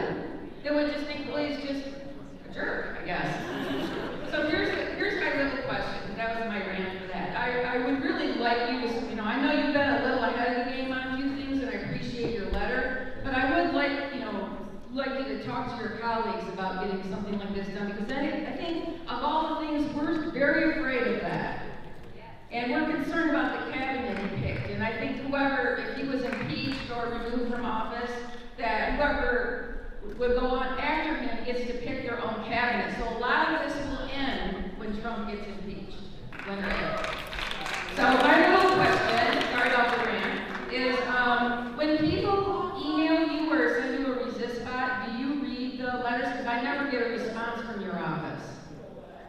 When you email my office?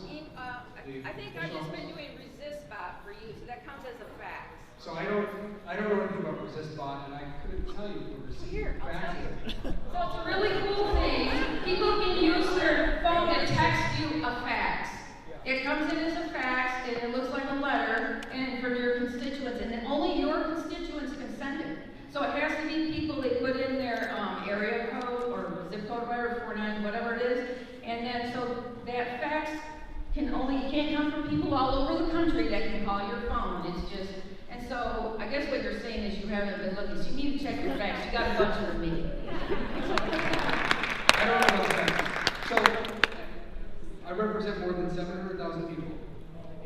And there is no possible way for me to read each letter that I sent in. It's not possible. A human can't do it. Gerrymander it smaller. Because if I spent my time reading every single letter, I would spend all day reading letters.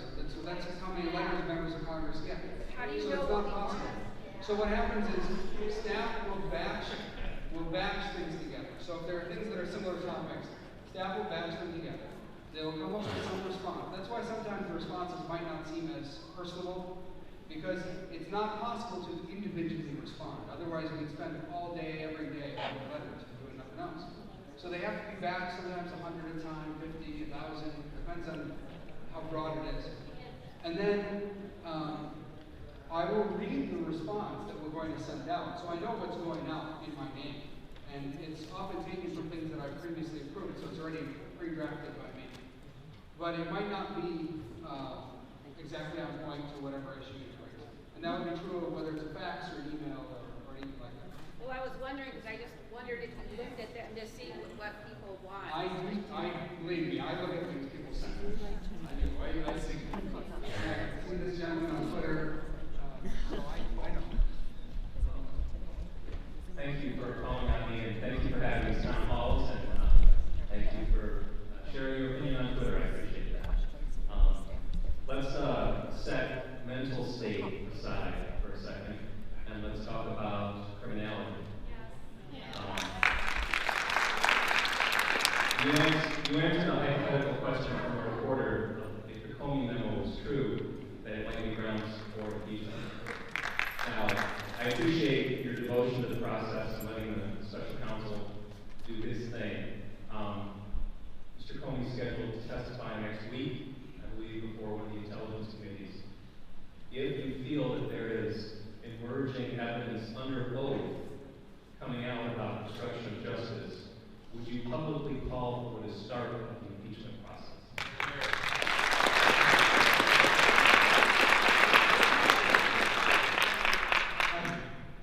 I've made my statement about that, and I have nothing further to add.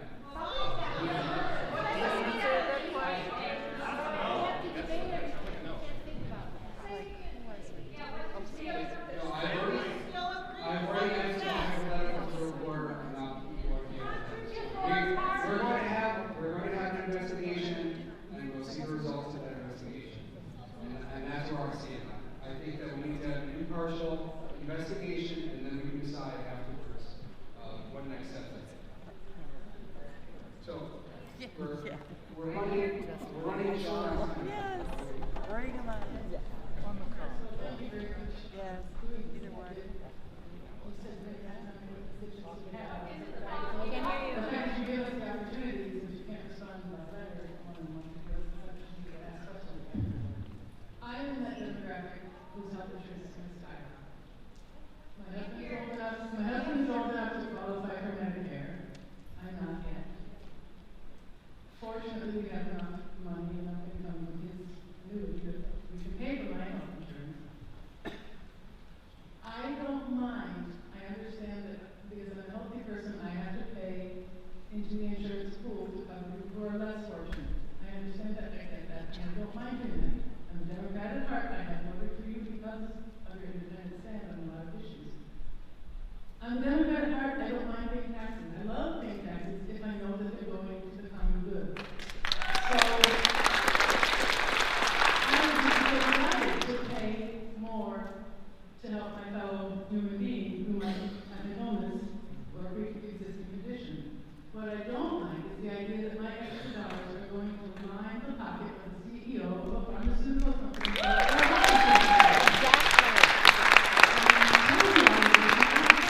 Because I know that there are constituents out there who don't believe the way I do, or not Democrat, who don't believe in the possibility of a single payer system. So I'm hoping to give you some ammunition to take to those people to say, this is why this would maybe be a better approach.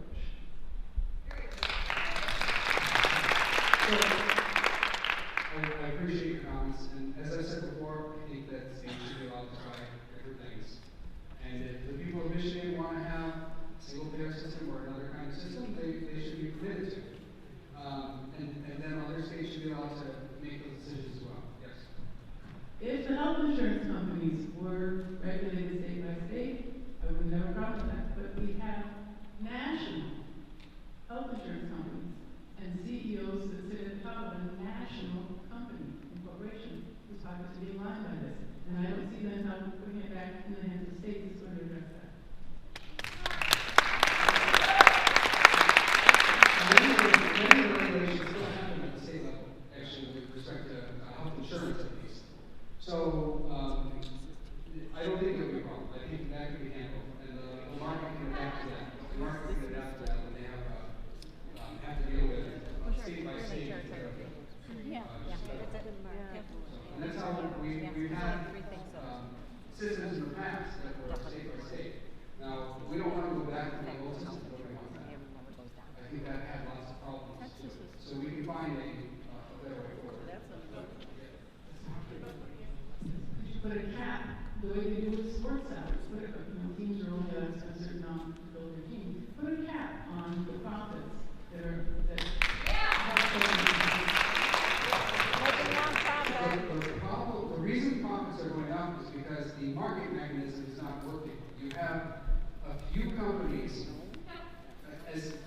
think about this, as health insurance becomes more of a commodity, in other words, every insurance company is required to sell the same products, it benefits the biggest companies, because then it just becomes a volume product. It's a volume sale. And so the biggest companies destroy their smaller competitors. Small companies can't compete because they can't offer a different product. They have to offer the same product as the big company, well, which obviously benefits the largest companies. So you need to have competition and make it more market. We're going to get to the last one. Who's up? I won't thank you like everybody else did because I do appreciate it, but people are believing me about their stuff. But anyway, there's been a lot of talk about the lack of stability in Washington and in society. I don't know if it's ever been all that civil. I think we're seeing a lot of the unhappiness courtesy of cable news. But one thing that I remember in Tom Friedman's book and Michael Mandelbaum's ACS, there's an example with Alan Simpson, who was drafting Simpson-Bill's proposal, hugged a friend of his who happened to be a Democrat. And somebody that was currently in Congress said, "What are you doing? That's the enemy." Right? I said, "No, that's my friend." Okay, I have to ask this. And there's also examples like Ronald Reagan and Ted Kennedy were actually pretty good friends. Do you ever have contact with people like our senators? Do you ever like say, "Hey, let's go get lunch and talk about stuff"? How about this? How about you do that? If they ask you why, say, your constituents want you to do that. Want you to reach out and say, okay, the Democrats are from the same state representing the same constituents. They represent all of us too. Can you do that? That's not hard for me to do. I don't have many contacts with senators generally. It might be surprising to people at home, but House members don't interact with Senate members at all.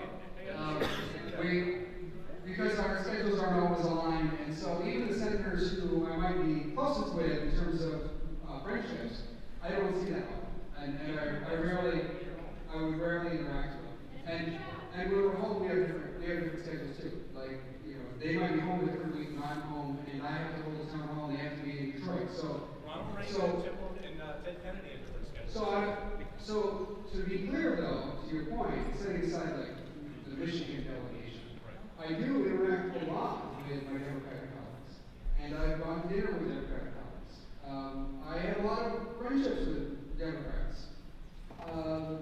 I think it would actually surprise a lot of people that are here how close I am with many of them. And frankly, they've been very civil to me and very respectful, and we've had very great conversations. That's great. Set an example that's very different than what we're seeing on cable news, where it's the screen people shouting at each other. Make it open. Put it on YouTube. I think that's absolutely right. It goes both ways.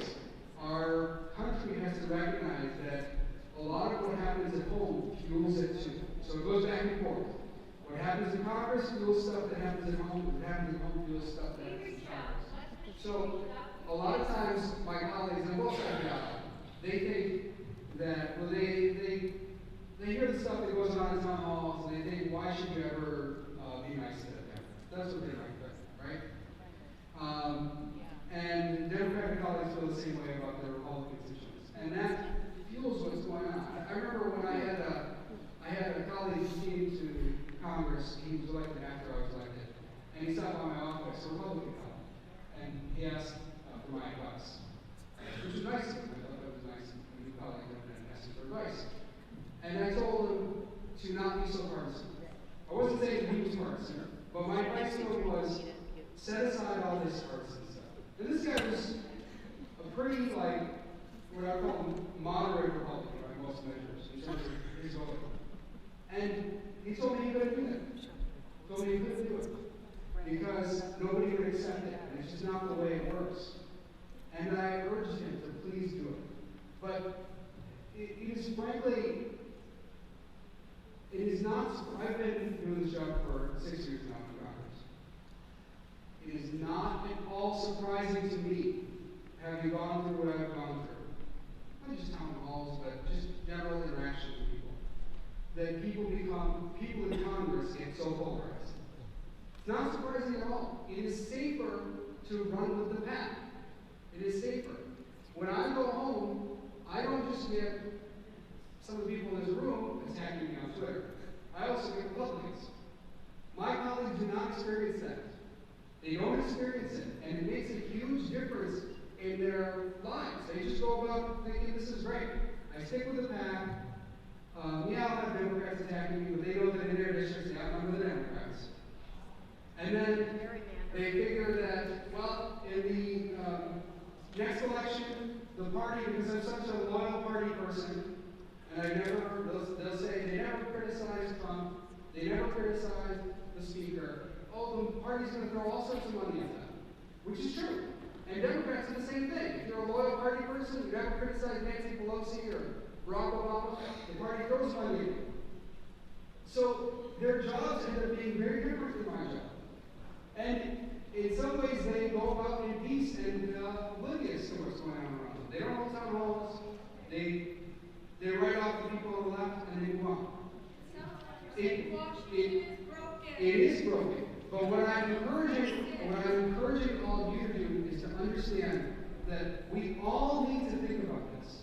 Not just people in Washington, but stuff that goes on at home fuels it. My colleagues believe that they cannot be nonpartisan because they think it's not acceptable at home. They figure, you would not believe how many times people tell me, Justin, why do you do those town halls? Those people will never like you. They tell me that every week I go back to Congress, they tell me that. Justin, I saw your town hall. Why do you do those town halls? It doesn't matter what you do. It doesn't matter whether you criticize the president. It doesn't matter what you co-sponsored. It doesn't matter how you voted. They won't support it. They won't support it. Think about it from my perspective. Think about it from my perspective here. And wonder whether they're right or I'm right. Okay? I think it's a debatable point. It's a debatable point. So, I don't do this because I think it helps me in any elections. It doesn't. It absolutely does not. It absolutely, I do because I think it makes me a better representative. And if I go out, I want to go out being the best representative I can be. That's how I want to do it. So, if you think my colleagues are going to magically change, they're not. They're not going to change unless the discourse overall changes. The whole discourse has to change. And it is not, they're not going to change because I ask them to change. They're going to change because people at home ask them to change, and because people at home also set an example for the representatives.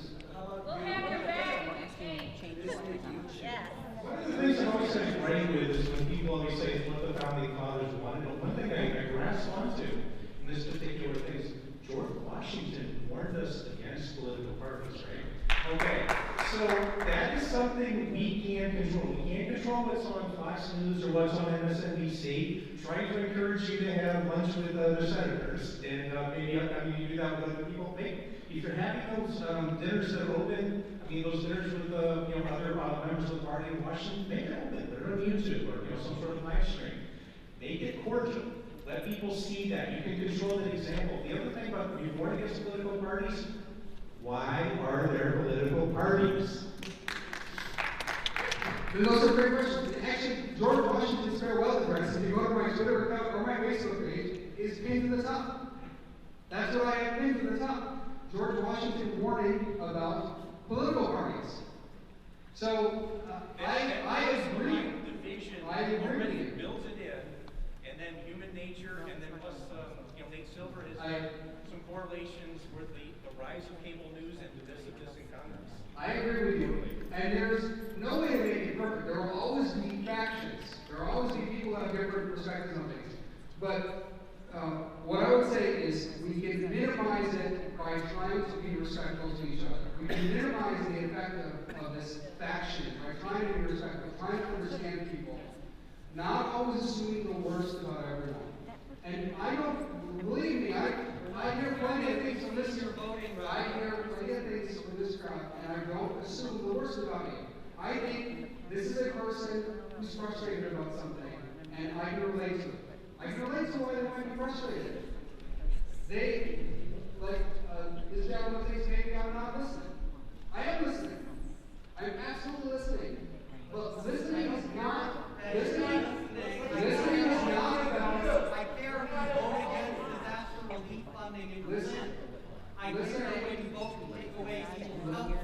Listening is not about just someone.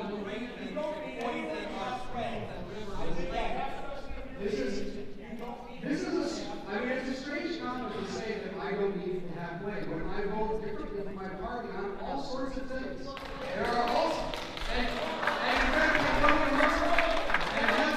I have one of the most independent voting records in Congress. The Democratic Party also do not have as independent of voting records as I do. So it is a strange thing to say that I'm not meeting people halfway. I absolutely am. I compromise on all sorts of things. I'm constantly talking about the importance of incrementalism and working together. I probably use the word compromise more than any other person. I told the gentleman I said on the earth, I said, don't be afraid to talk about compromise. Do you support any gerrymandering?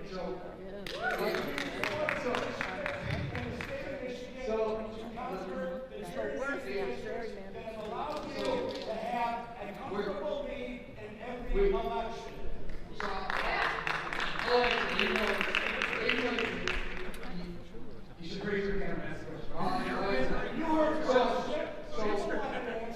So I am absolutely opposed to the current system of gerrymandering. Absolutely opposed. Absolutely. But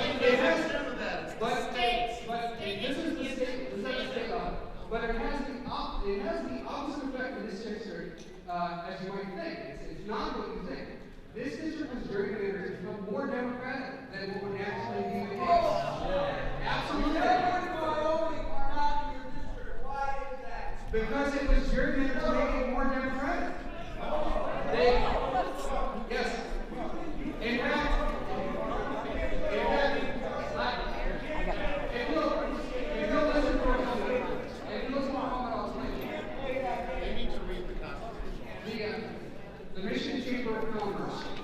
The Michigan Chamber of Commerce runs gerrymandering for Republicans when Republicans have the majority of the legislature.